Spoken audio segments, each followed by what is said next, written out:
यतिराजाय विवेकानन्दसूरये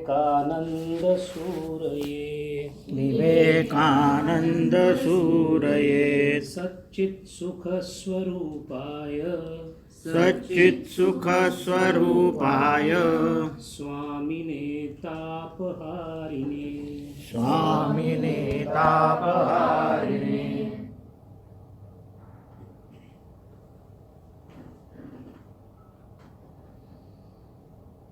हरि ओम.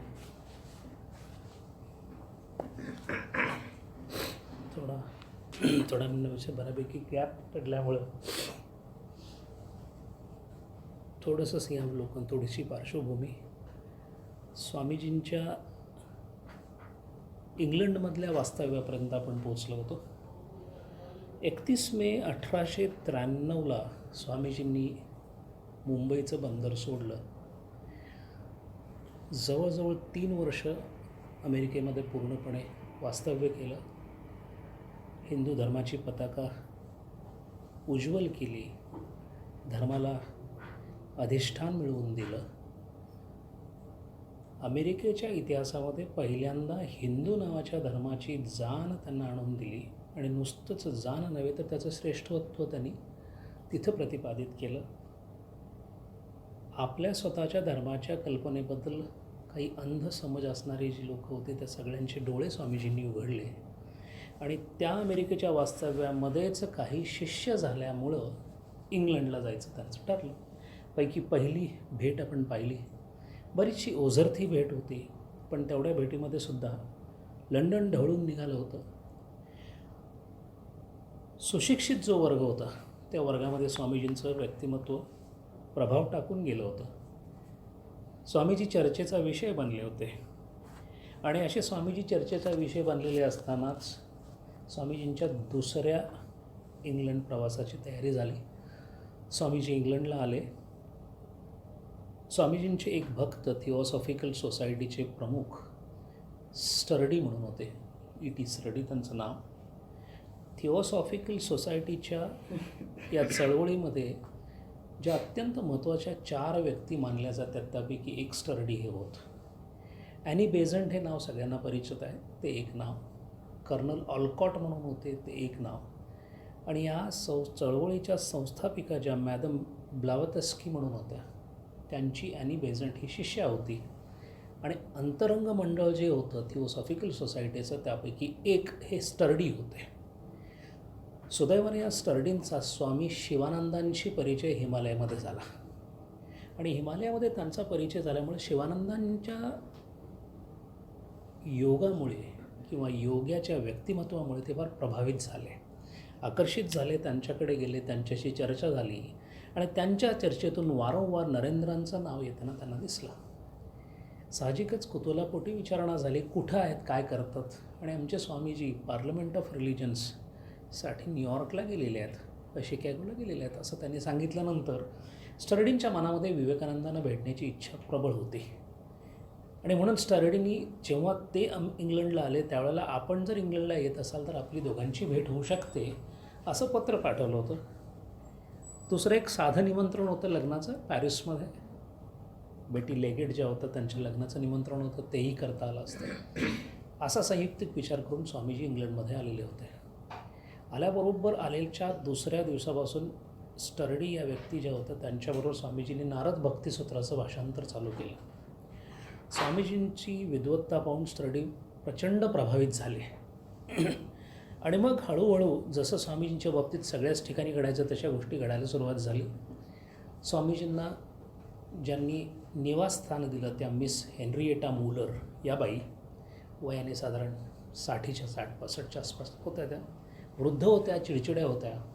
स्वामीजींशिवाय कुणाशीही त्यांचं पटत नसे.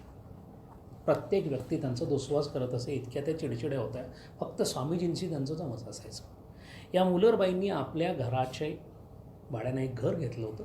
त्या घरामध्ये स्वामीजींना राहायला दिलं आणि याच काळामध्ये स्वामीजींनी आपल्या पहिल्या इंग्लंडच्या भेटीमध्ये आपल्या गुरुबंधूंना एक पत्र लिहिलं होतं की मला इथे एक माझा गुरुबंधू हवा आहे, कारण माझं कार्य पुढे चालवण्यासाठी कुणीतरी इथे येणं जरुरीचं आहे. आणि मग शेवटी असं ठरलं की शारदानंदांना इथं बोलवून घ्यावं. त्याप्रमाणे शारदानंद येऊन इंग्लंडमध्ये दाखल झाले होते आणि कर्मधर्म संयोग म्हणून महेंद्रनाथ दत्त म्हणजे स्वामीजींचे 2 नंबरचे भाऊ, 3 नंबरचे आणखीनच लहान होते, पण लहान असले तरी बऱ्यापैकी चळवळी होते, कारण त्यावेळेस ते अनुशीलन समितीचे सदस्य बनलेले होते. पुढे ते अरविंद घोषांचे सहाध्यायी झाले. दोघांनी मिळून अनुशीलन समितीचा फार सक्रिय सहभाग घेतला. 1907 साली त्यांना अटक झाली. थोरला मुलगा गेल्यानंतर लहान मुलगा, मधल्या मुलांनी अजून लग्न केलेलं नाही, त्याचा कुठे पत्ताच नाही, आणि 3ऱ्या नंबरचा जो मुलगा आहे तो स्वातंत्र्य चळवळीमध्ये तुरुंगामध्ये गेला. असं साधारण 3 मुलांचं भविष्य या मातेला पाहावं लागलं. भुवनेश्वरी देवी ह्या फार धीरगंभीर स्त्री होती. इथे महेंद्रनाथ दत्तांना बोलून घेतल्यानंतर स्वामीजी जेव्हा इंग्लंडला आले तोपर्यंत तिथे शारदानंद आणि महेंद्रनाथ दत्त पोचले होते. हळूहळू स्वामीजींची कीर्ती वाढत चालली होती आणि सगळीकडून दबाव यायला लागला की आता वर्ग चालू करायला हवेत. स्वामीजींचं एक सार्वजनिक व्याख्यान झाल्याबरोबर त्यातली बरीचशी मंडळी ताबडतोब विचारत असत, दुसरं व्याख्यान कधी आहे आणि स्वामीजी वर्ग घेतात का? आणि त्यामुळं वर्ग घेतात म्हटल्यानंतर वर्गाकडे हळूहळू गर्दी व्हायला लागली. गर्दीचा ठरलेला पॅटर्नच होता. स्वामीजी सुरू केल्यानंतर 20, 30, 40नी सुरुवात व्हायची, हळूहळू 70, 100पर्यंत आकडा पोचायचा आणि मग लोक हळूहळू दरवाजाच्या बाहेर बसायला लागायची. शारदानंदांची स्वतःचीच अशी परिस्थिती झाली होती की ज्या जागी ते स्वतः राहत असत, पण ते घरातले असल्यामुळं स्वामीजींनी सांगितलं होतं बाकीच्यांना ऐकणं महत्त्वाचं आहे, तुम्हाला ऐकायला मिळालं नाही तरी चालेल, पण महेंद्रनाथ दत्त आणि शारदानंद महाराज हे दोघेही संपूर्ण राजयोग त्यांनी जिन्यावर बसून ऐकला, कारण त्यांना कधी बसायला जागाच मिळाली नाही. असं हे सगळं चाललं असताना या वर्गामध्ये जे जे लोक ऐकण्यासाठी आले त्या प्रत्येकाची काहीतरी विशिष्ट अशी कारणं होती तिथे येण्याची. जोसेफाईन मॅकलिओड ज्या होत्या त्या मूळच्या अमेरिकेच्या, त्यांना जसं कळालं की स्वामीजी इंग्लंडमध्ये व्याख्याने घेणार आहेत, त्या अमेरिकेतून इंग्लंडला आल्या होत्या. मुलरबाईंच्या उत्साहाला तर काही म्हणजे प्रतिसाद, कारण या मुलरबाई पार्लमेंट ऑफ रिलिजन्समध्ये त्यांनी स्वामीजींना ऐकलं होतं आणि त्याच वेळेला आमंत्रण देऊन ठेवलं होतं की जर तुमचा इंग्लंडला याचा काही कार्यक्रम ठरला तर तुमची होस्ट मी असेल, यजमानगिरी माझ्याकडं. त्याप्रमाणे त्या बाईंनी आपला शब्द पाळला. हे सगळं चालू असताना मार्गारेट नोबल म्हणजे भगिनी निवेदिता हळूहळू स्वामीजींच्याकडे आकर्षित होत चालल्या होत्या. लहान मुलांच्या शिक्षणामध्ये, मॉन्टेसरी पद्धतीच्या शिक्षणामध्ये इंग्लंडमध्ये आमूलाग्र क्रांती करणारं असं शिक्षण पद्धती मार्गारेट नोबलनी काढली होती, त्यामुळे त्यांचं इंग्लंडमध्ये नाव होतं. लंडनच्या बऱ्याचशा प्रभावी अशा वर्तुळांमध्ये त्यांचं नाव घेतलं जायचं, त्यामुळे त्याही हळूहळू इथे येऊन बसायला लागल्या. जवळजवळ 50% वर्गामधली जी सभासद होते ते स्वामीजींना अत्यंत जवळून जाणणारे आणि स्वामीजींच्यावर अत्यंत प्रेम करणारे असे होते. काही विक्षिप्त पण होते. एक बाई यायच्या, त्या नर्सच्या युनिफॉर्ममध्ये यायच्या. त्या नर्सचा युनिफॉर्म घालून काय येत होत्या याच्याबद्दल कोणालाच काही माहिती नाही. त्या एकमेव बाई होत्या की ज्या शॉर्ट हँडमध्ये नोट्स काढायच्या. त्या कोणाशीही बोलायच्या नाहीत. त्या यायच्या, एकट्याच बसायच्या, आपल्या नोट्स काढायच्या, वर्ग संपला की निघून जायच्या, कोणाशीही बोलायच्या नाहीत. गमतीचा भाग असा झाला की स्वामीजी त्या काळामध्ये जे बोलले ते इतकं उत्स्फूर्त आणि प्रभावी होतं, इतकं दैवी होतं की आज ज्यांना अत्यंत अवघड अशा संकल्पना वेदांतामधल्या समजून घ्यायच्या आहेत त्याच्यासाठी स्वामीजींची ही व्याख्यानं उपलब्ध असणं जरुरीचं आहे. पण दुर्दैवानं तसं होत नाही आहे. त्याचं कारण असं आहे की ज्या गुडविनला तिथं आणून ठेवलं होतं, हा जो सहकारी होता हा स्टेनोग्राफीमध्ये फार उत्कृष्ट होता. त्यांनी जवळजवळ 7 वह्या भरतील एवढी स्वामीजींची लेक्चर शॉर्ट हँडमध्ये लिहून काढली होती. फक्त गडबड एकाच ठिकाणी झाली. जेव्हा सगळे वर्ग संपले तेव्हा या वह्या कुणाकडे द्यायच्या हा प्रश्न उपस्थित झाल्याबरोबर अर्ध्या वह्या त्यांनी आलासिंगा पेरुमलला मद्रासला पाठवल्या आणि अर्ध्या आपल्या आईकडे पाठवल्या. त्या बिचाऱ्या आईला कळेना की हे काय पाठवलं आपल्या पोरांनी, म्हणून तिने त्या सगळ्या जाळून टाकल्या. आणि स्वामीजींचं अर्ध ज्ञानयोग आणि राजयोगाचं वाङ्मय आज आपल्याला उपलब्ध नाही. अर्ध उपलब्ध असण्याचं कारण म्हणजे आलासिंगा पेरुमलांनी ते नंतर एकत्र केलं आणि प्रसिद्ध केलं. आज जे आपण ज्ञानयोग आणि राजयोग वाचतो तो अर्धा राजयोग आणि अर्धा ज्ञानयोग आपल्याकडे शिल्लक आहे. मग अशी धावाधाव झाली की या बाई ज्या येत होत्या त्यासुद्धा शॉर्ट हँड लिहून घेतात, त्या कोण आणि कुठे आहेत शेवटपर्यंत तिचा पत्ता लागला नाही. कारण त्यांनी कधी कोणालाही आपलं नाव सांगितलं नाही, पत्ता सांगितलं नाही, कुठून आली ते सांगितलं नाही. जशी या बाईंची विक्षिप्त कहाणी होती तशीच दुसऱ्यांची सुद्धा होती. एक जेसन नावाच्या बाई यायच्या, त्यांनी असं सांगितलं की मी मूळची मॉस्कोची, माझा आणि अद्वैत या शब्दाचाच काही संबंध नाही आहे. फक्त मला लहानपणापासून एक स्वप्न पडतं आणि त्या स्वप्नामध्ये असं लक्षात येतं की मी अत्यंत अंधाऱ्या रात्री एका समुद्रावर आहे, खूप मोठं वादळ येतं आहे, मी ज्या बोटीत बसते आहे ते बोट इतक्या हेलकावानी वर खाली होती आहे की माझा जीव घाबरा झालेला आहे आणि आता हे सगळं संपणार आहे, ही बोट फुटणार आहे किंवा बुडणार आहे आणि मी याच्यावर संपणार आहे असं मला वाटत असतानाच एक तेजस्वी पुरुष समोरून येताना दिसतो आणि तो मला सांगतो, बाळ घाबरू नको, तू निश्चित याच्यातून पार पडशील आणि तिथं स्वप्न संपतं.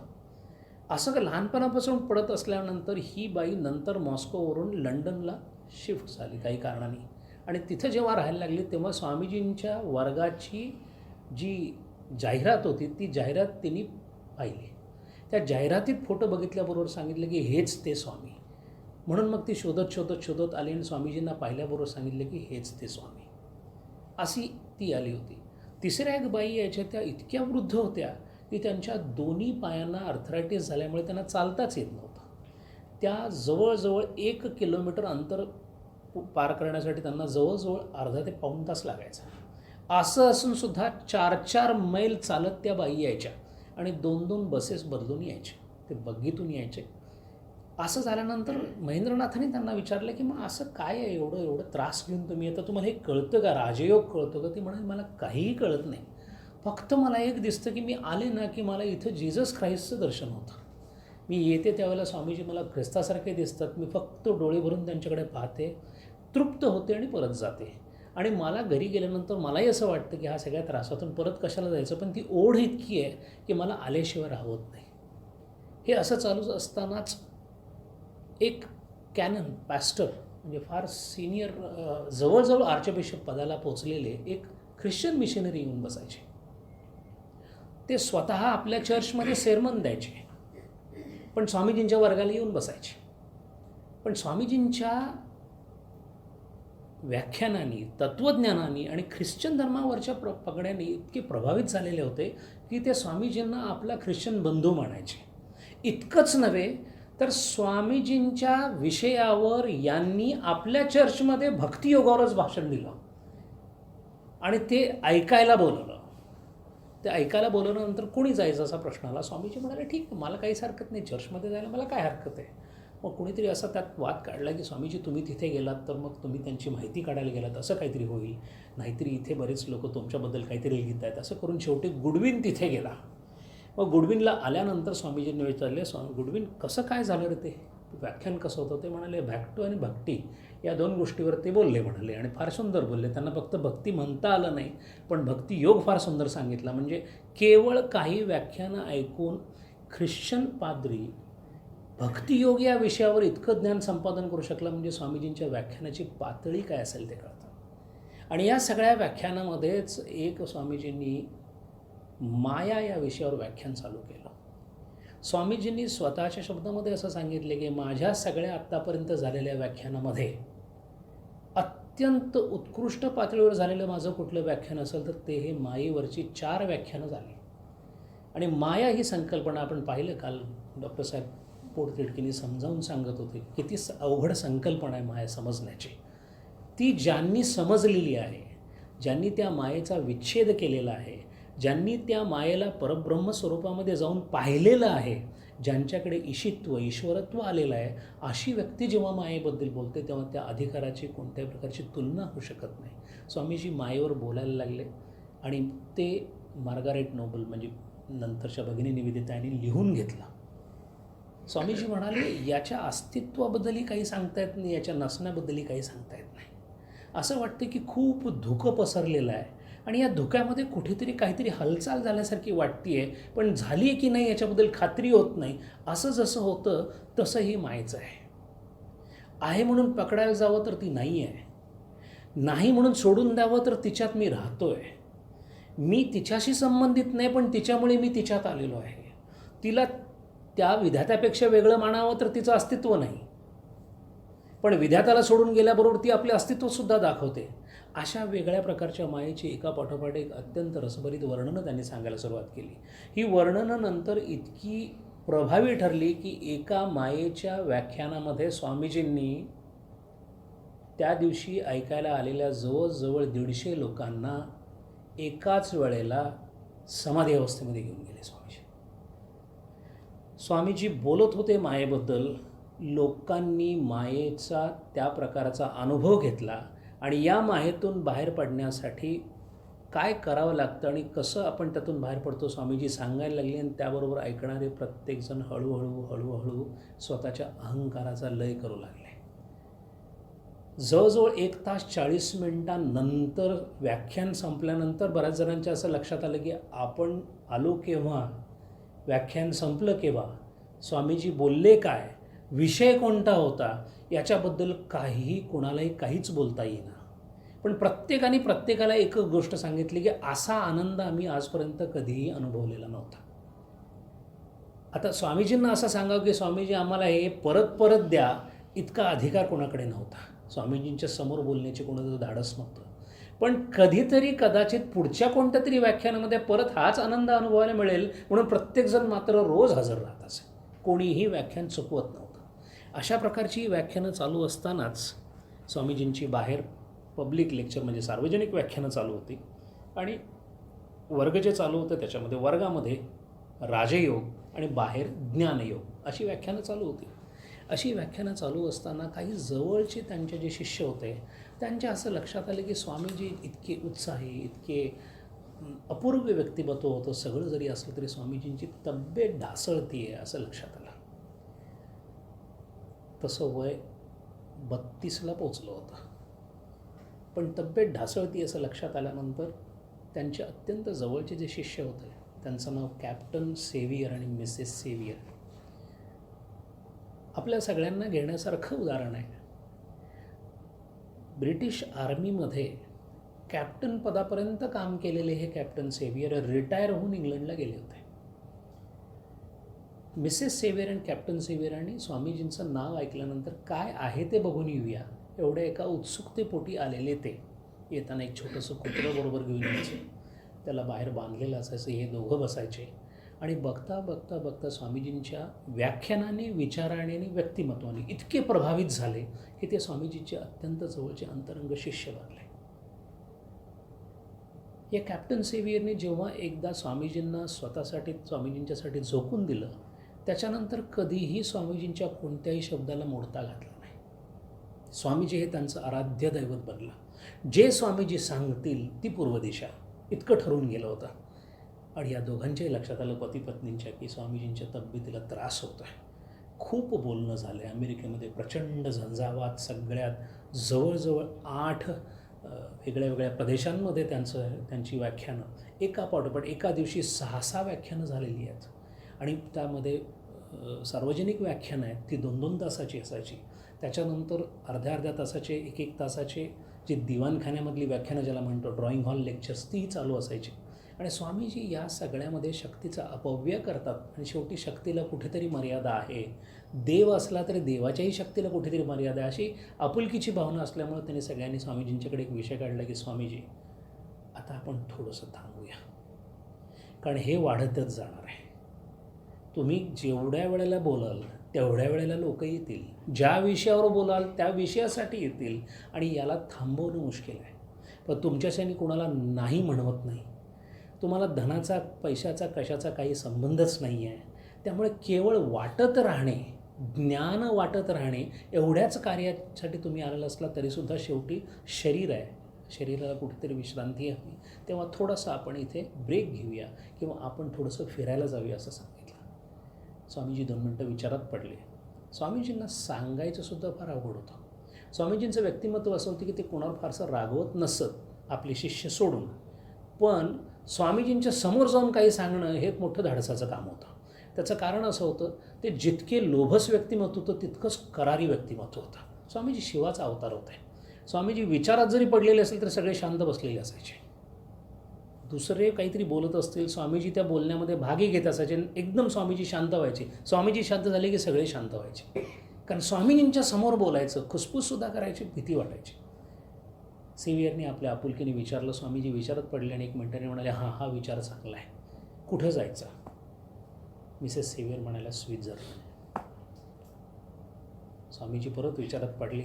आता स्वामीजी विचार करतात म्हटल्यानंतर ताबडतोब मिसेस सेवियरनं साधारण स्वामीजी आत्तापर्यंत कळून चुकले होते. तेव्हा ते म्हणाले, स्वामीजी जवळजवळ हिमालयच आहे. हां, स्वामीजी म्हणाले, हे उत्तम आहे. त्यांनी सांगायला सुरुवात केली, स्वामी छोटासा देश आहे पण 61% देश पर्वतराजींनी वेढलेला आहे.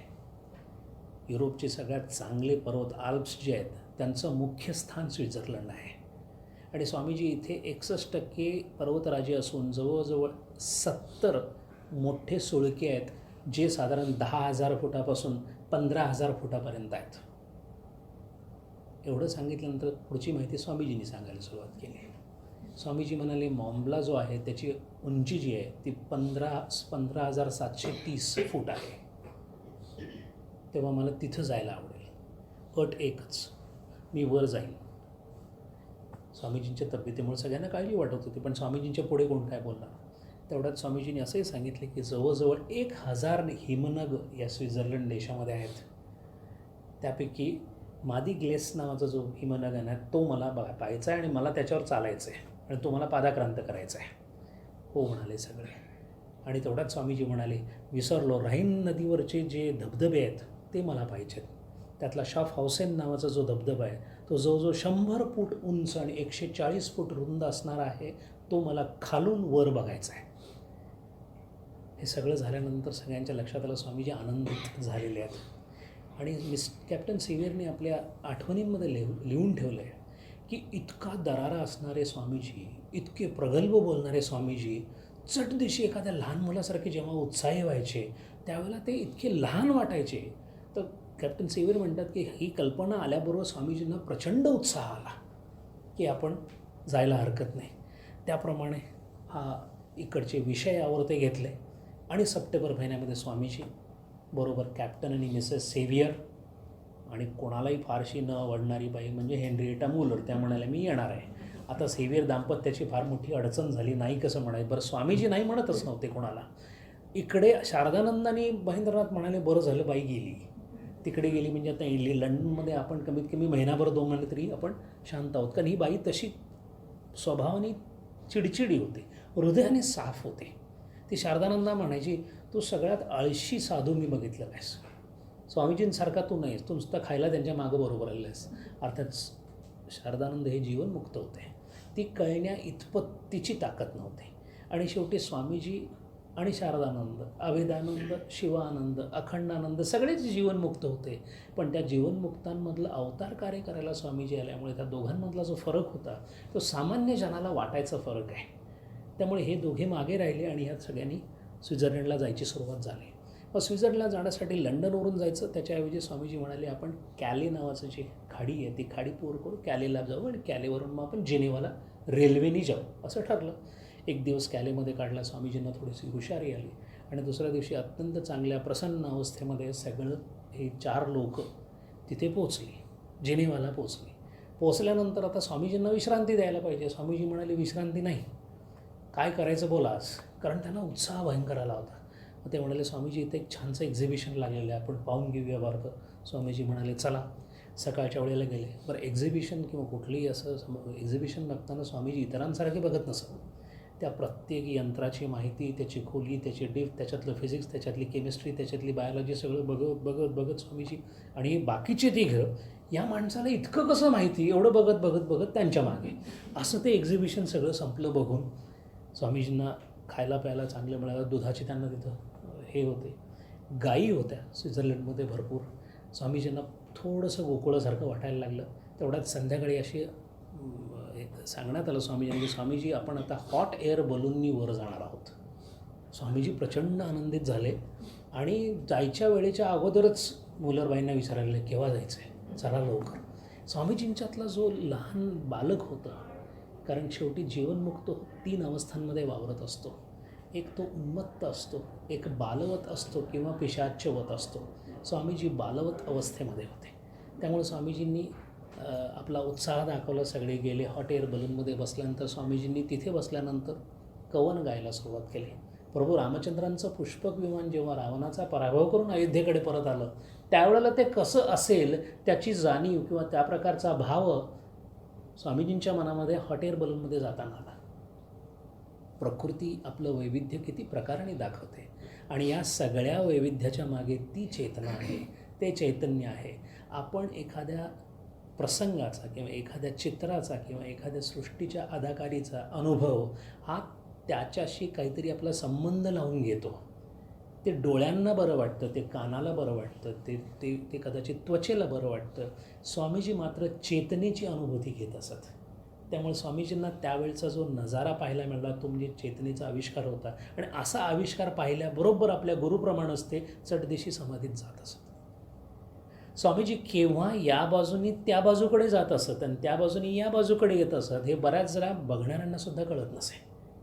आणि अशा प्रकारचे ही जी अवस्था होती आणि जी व्यक्ती, जी जीवनमुक्त व्यक्ती या प्रकृतीशी आपला संबंध तोडून जेव्हा परब्रह्माशी एकरूप होऊन जाते, समाधी सदृश्य अवस्थेमध्ये असते, त्यावेळेला त्या व्यक्तीच्या आजूबाजूला असणाऱ्या व्यक्तींनासुद्धा तिचा जो अनुभव येतो तो जवळजवळ परमात्म्याला स्पर्श केल्याचा अनुभव येतो. म्हणून अशा बऱ्याच वेळेला स्वामीजींच्या शांत बसलेल्या अवस्थेमध्ये सुद्धा बरेचशी लोक प्रचंड वेगळा आनंद उपभोगत असतात.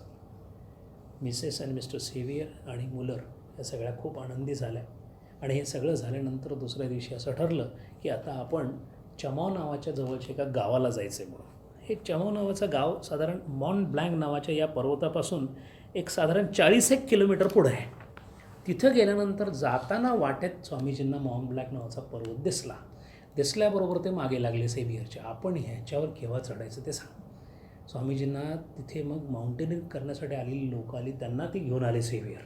त्यांनी सगळ्यांनी स्वामीजींना समजावून सांगितलं, स्वामीजी आम्ही इतकं हे सगळं करतो त्याची सगळी तयारी तरी आम्हाला शक्य होत नाही. 15,740 फूट आहे ते. तेव्हा तुम्ही हा विषय थोडासा बाजूला ठेवावे बरं, कारण अजून त्याप्रमाणे तुमची तब्येत. पण स्वामीजी ऐकायला तयार नव्हते. काय जेवढं जमेल तेवढं तरी करूया म्हणाले. तर तोपर्यंत स्वामीजींना त्या चमॉ नावाच्या गावामध्ये एका रिसॉर्टमध्ये गेले होते. तिथं हॉट स्प्रिंग्स होते, गरम पाण्याचे स्प्रिंग्स जे असतात. स्वामीजींनी यथेच्छ आंघोळ केली, अत्यंत उत्साही होते.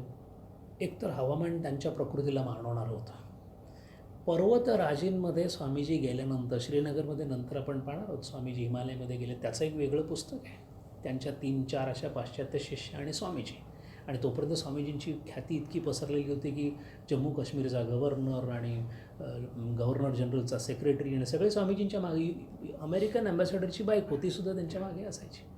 पण स्वामीजी ज्या पद्धतीने, कारण त्यांना एकदा ते निसर्गाच्या जवळ गेले की स्वामीजी बदललेले असतात. आणि इथं तर निसर्ग सगळीकडेच पसरलेला होता.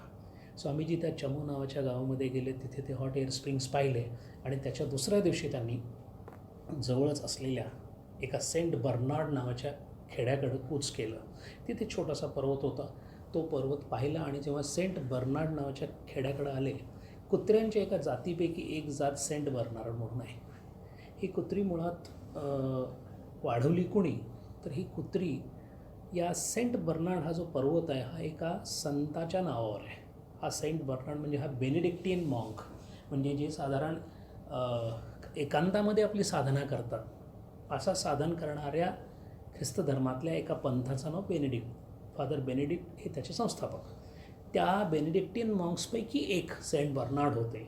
आणि या सेंट बर्नार्ड खेड्यामध्ये एक विशिष्ट प्रकारची कुत्री होती. त्या कुत्र्यांना या साधू लोकांचं जे स्थान होतं तिथं ती सांभाळली जायची आणि त्यांचा उपयोग जे माउंटेनिंगसाठी गेलेले आहेत ते जर कुठे अडकले तर त्यांना सोडवून आणण्यासाठी या कुत्र्यांचा उपयोग होत असेल. स्वामीजी या कुत्र्यांच्या प्रेमात पडले. ती छान छान छान कुत्री बघितली आणि स्वामीजींनी यांना सांगितलं, मिस्टर सेवियरना, की मला यातलं एक कुत्र बेलूर मठाकडे घेऊन जायचं आहे, म्हणजे कलकत्त्याला घेऊन जायचं आहे. परत स्वामीजींना सगळ्यांनी समजावून सांगितलं, स्वामीजी हे तिथंपर्यंत जिवंतसुद्धा राहणार नाहीत वगैरे. स्वामीजी म्हणाले मी त्याची काळजी घेईन. शेवटी ते आणायला गेले तर तो माणूस म्हणाला साधारण 1 वर्ष अगोदर त्याचं बुकिंग होतं, कारण त्याला इतकी आजसुद्धा ते प्रचंड महाग कुत्र आहे. तर सेंट बर्नार्ड या विलेजमध्ये स्वामीजी राहिले आणि त्याच्यानंतर तिथून स्वामीजींनी ठरवलं की तो जो हिमनग होता तो आपण पार करायचा. हा हिमनग पार करत असताना स्वामीजी एका बाजूला वेदांताच्या गोष्टी, एका बाजूला स्वित्झर्लंडचा इतिहास, एका बाजूला हिमनग कसे तयार होतात, एका बाजूला ते केव्हा वितळतात, ते आर्क्टिककडेच का जास्त आहेत, अंटार्क्टिकाकडे मोठे हिमनग काय आहेत, असं सांगत असल्यामुळे बाकी सगळे फक्त ऐकत आणि स्वामीजी बोलत पुढं जायचे. नंतर स्वामीजी थोडेसे बोलायचे थांबायचे, सगळ्यांना वाटायचं त्यांना विश्रांती पाहिजे म्हणून. असं होत असतानाच एकदा सगळे पुढं गेले, स्वामीजी हळूहळू मागून येत होते आणि सगळ्यांनी मागं वळून पाहिलं तर स्वामीजी दिसत नव्हते. थोड्या वेळाने स्वामीजी येताना दिसले आणि मग सगळे थांबले. स्वामीजीने विचारलं का वेळ लागला. स्वामीजींनी असं सांगितले की माझा जो अल्पेन स्टॉक म्हणजे हातामध्ये एक जी काठी असते लोखंडाची ज्याला धरून आपण चालतो, तो अल्पेन स्टॉक एका भुसभुशीत बर्फाच्या आत गेला आणि थोडा जरी गडबड झाली असती तर स्वामीजी आपल्याला परत दिसले नसते, अशी परिस्थिती होती. हे ऐकल्यानंतर मिस्टर आणि मिसेस सेव्हियर मुलरना भयंकर भीती वाटली. पण स्वामीजी ज्या पद्धतीने सांगत होते ते एखादी गोष्ट सांगावी तसं सांगत होते, म्हणजे स्वामीजी किती निर्भय होते हे आपल्याला कळतं त्याच्यामधून. हे सगळं चालत असतानाच स्वामीजींना असं लक्षात आलं की तिथे एक किल्ला आहे, त्या किल्ल्याचं नाव चिलॉस आहे. लॉर्ड बायरन नावाचा कवी होऊन गेला, आपल्याला सगळ्यांना अभ्यासाला होता तो शाळेमध्ये. क्रॉसिंग द बार नावाची कविता ऐकली असेल ती लॉर्ड बायरनचीच होती. हा लॉर्ड बायरन आणि पर्सी बायशी शेली, पी.सी. शेली सगळ्यांनी ऐकली, शेली आपल्याला अभ्यासाला होता. शेली आणि बायरन दोघे दोस्त होते आणि त्या बायरननी लिहिलेले प्रिझनर ऑफ चिलो नावाची कविता प्रचंड प्रसिद्ध आहे. स्वामीजी अर्थातच स्वामीजींचा अत्यंत आवडता कवी म्हणजे वर्ड्सवर्थ. आता या वर्ड्सवर्थच्या आणि स्वामीजींचं कनेक्शन जे आहे ते थोडंसं वेगळं पण आहे, आपण पाहिले ते पूर्वी.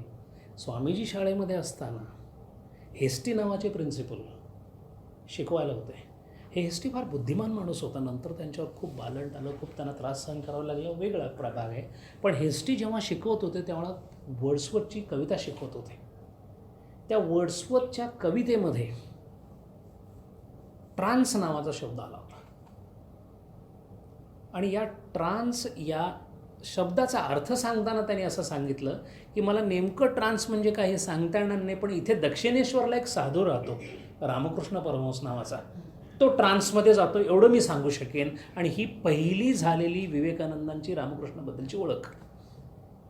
जाता जाता हेस्टी असं लिहून गेले की माझ्या पाहण्यामध्ये बरीच मुलं आलीत, पण आजपर्यंत माझ्या पाहण्यामध्ये इंग्लंडमध्ये तो मूळचे जर्मन होते, जर्मनीमध्ये आणि भारतामध्ये मी नोकरी केली, पण इतका हुशार आणि तल्लख मुलगा मला अजूनपर्यंत भेटलेला नाही. हे त्यांनी विवेकानंदांच्याबद्दल त्यांच्या 9वी या 10वीमध्ये लिहिलेलं आहे आणि हा पुढे निश्चितच नाव कमवेल असं त्यांनी लिहून ठेवलं होतं. असा हा वर्ड्सवर्थ वगैरेचा अभ्यास स्वामीजींचा पूर्ण असल्यामुळे प्रिझनर ऑफ चेलॉन आपण चेलॉनच्या किल्ल्याजवळ आलो आहे हे बघितल्याबरोबर स्वामीजींनी लॉर्ड बायरनची प्रिझनर ऑफ चेलॉन नावाची कविता म्हणून दाखवली. हे सगळं सेव्हियर वगैरेंना सुद्धा नवीनच होतं, कारण त्यांना प्रिझनर ऑफ चेलॉन ही कविता माहिती होती, पण असं तोंडपाठ असणं, त्याच्याबद्दल इतकी माहिती असणं. आणि मग हे सगळे तो किल्ला पाहायला गेले. स्वामीजींनी पाहिलं ते आणि तिथे एका मॉन्क म्हणजे एका साधूला कैद करून ठेवण्यात आलं होतं, गुस्टोविनी त्या साधूचं नाव. आणि त्याला तिथे कैद करून ठेवल्याची जी कथा आहे ती बायरनला सांगण्यात आली होती. जेव्हा बायरन आणि शेली तिथल्या तळ्यामध्ये नौकाविहार करत होते तेव्हा ती कथा सांगण्यात आली. ती ऐकल्यानंतर बायरनला कविता करण्याची बुद्धी झाली आणि त्यांनी त्याच्यानंतर 1 दिवसांनी ही कविता केली. ती आता इंग्लिश साहित्यामध्ये प्रसिद्ध आहे. स्वामीजींनी ती पाहिली, हा हिमनग पाहिला आणि हे सगळं चालू असताना स्वामीजी अत्यंत आनंदात सगळं काम चाललं होतं, खूप उत्साही दिसत होते. त्यांना हवा तितका आराम मिळत होता, कारण त्यांनी लिहिलेल्या पत्रावरून कळतं. त्यांनी लिहिलं की मी सध्या I am eating as less as possible, moving as much as possible and trying to fit myself as much as I can, असं शब्द त्यांनी त्या हेल भगिनी आहेत त्यांच्या आवडत्याच्या त्यांना ते पत्रामध्ये लिहिलेलं आहे. पण याचा अर्थ स्वामीजी पूर्णपणे स्वर्गासारख्या ते विश्वात होते असं नाही, कारण त्यांचा पत्रव्यवहार चालू होता. याच दरम्यान आलासिंगा पेरुमलाचं पत्र आलं की स्वामीजी तुमचं सगळं तेवढं ठीक चाललं आहे, पण ब्रह्मवादी नावाचं मासिक तुम्ही मला काढायला सांगितले ते का आता काढणं अवघडलं कारण पैसे संपलेत. त्याला उत्तर लिहिलेलं स्वामीजींनी पाहण्यासारखं आहे. एका बाजूला अद्वैत वेदांत, एका बाजूला स्वित्झर्लंडमधलं वास्तव्य आणि त्या वास्तव्यामध्ये सुद्धा असणारी परखडता त्यांची पाहण्यासारखी आहे. त्यांनी पत्रामध्ये असं लिहिले की आलासिंगा जर तुला हिशोब व्यवस्थित लावता येत नसेल, if you do not know the accounts there is no chance you will know Vedanta. तुझ्या हातामध्ये असलेलं काम तुला जर व्यवस्थित करता येत असेल तरच तुला वेदांत कळेल, कारण तो कर्मयोगाचा भाग आहे. असं लिहिलं. त्याला पुढं असं लिहिलं की ब्रह्मवादी बंद होता कामा नये, ते चालू राहिलं पाहिजे. ते अजूनही चालू आहे. आणि तिसरी गोष्ट त्यांनी असं लिहिली त्याच्या कालच्या बाजूला, नुकताच तुला मुलगा झाला असं मला कळालं, आता बस, आता ब्रह्मचर्याचं पालन करा, प्रजोत्पादन हाच आपल्या अस्तित्वाचा हेतू नाही, असं करून त्याला एक पत्र पाठवून दिलं. तोपर्यंत त्यांच्या गुरुबंधांच्यात एक पत्र आलं. गुरुबंधांनी असं लिहिलं की रामकृष्णांची आम्ही जयंती साजरी केली, त्यांची पूजा केली, पण थोडा गोंधळ झाला. गोंधळ व्हायचं कारण असं की काही कलकत्त्यामधल्या वेश्या त्या दर्शनाला आल्या आणि त्यामुळं बऱ्याच लोकांनी मग आम्ही दर्शन घेणार नाही असं म्हणून सांगितलं. तेव्हा स्वामीजी आम्ही त्यांना समजावून सांगायचा प्रयत्न केला की तुम्ही येऊ नका, कारण लोकांना असं होतं. त्याला स्वामीजीने फार सुंदर उत्तर दिले. ते म्हणाले कोणीही आलं नाही तरी चालेल, पण या उपेक्षित स्त्रियांना जर रामकृष्ण परमेश्वर वाटत असतील तर त्यांचा तो अधिकार आहे. त्यामुळं कोणीही आलं नाही तरी चालेल, पण उपेक्षितांना जवळ करणारे रामकृष्ण तुम्हाला जास्त कळालेत का मला जास्त कळालेत? तेव्हा त्यांनी आदराने वागवा. स्त्री म्हणून त्यांना आदरानेच वागणूक द्या, त्यांना दर्शन घेऊ द्या, लोक काहीही म्हणत. स्वामीजींचे कसे उद्गार होते ते पाहण्यासारखं आहे. हे एक पत्र येऊन गेलं आणि अशी पत्र येत होती. इकडे त्यांचं फिरणं चालू होतं. असं फिरणं चालू होत असतानाच एक दिवशी एक पत्र येऊन तिथं धडकलं. पत्रावर नाव लिहिलं होतं पॉल डायसन. हे पॉल डायसन म्हणजे जर्मनीमध्ये किएल नावाची युनिव्हर्सिटी आहे, KIEL युनिव्हर्सिटी. फार जुनी युनिव्हर्सिटी, शिवाजी महाराजांच्या जन्माच्या अगोदर स्थापित झालेली युनिव्हर्सिटी आहे. 1623 अगोदरची युनिव्हर्सिटी आहे. किती मोठी युनिव्हर्सिटी आहे तर या युनिव्हर्सिटीमध्ये आत्ता सध्या 22,000 विद्यार्थी आणि 1200 प्राध्यापक आहेत.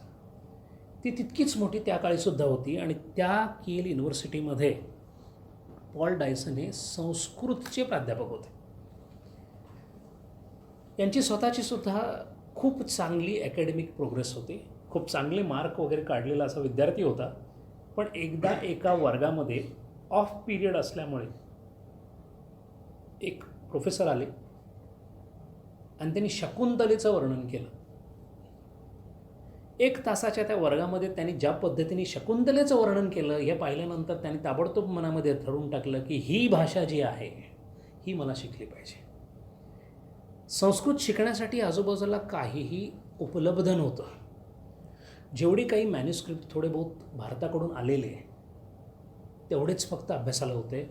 पण त्या सगळ्यांचा अभ्यास करून यांनी संस्कृतमध्ये इतकं प्रावीण्य मिळवलं की ते स्वामीजींच्या बरोबर असताना त्यांच्या संपूर्ण वास्तव्यामध्ये कधीही कोणत्याही भाषेमध्ये न बोलता फक्त संस्कृतमध्ये बोलायचे स्वामीजी आणि पॉल डायसन.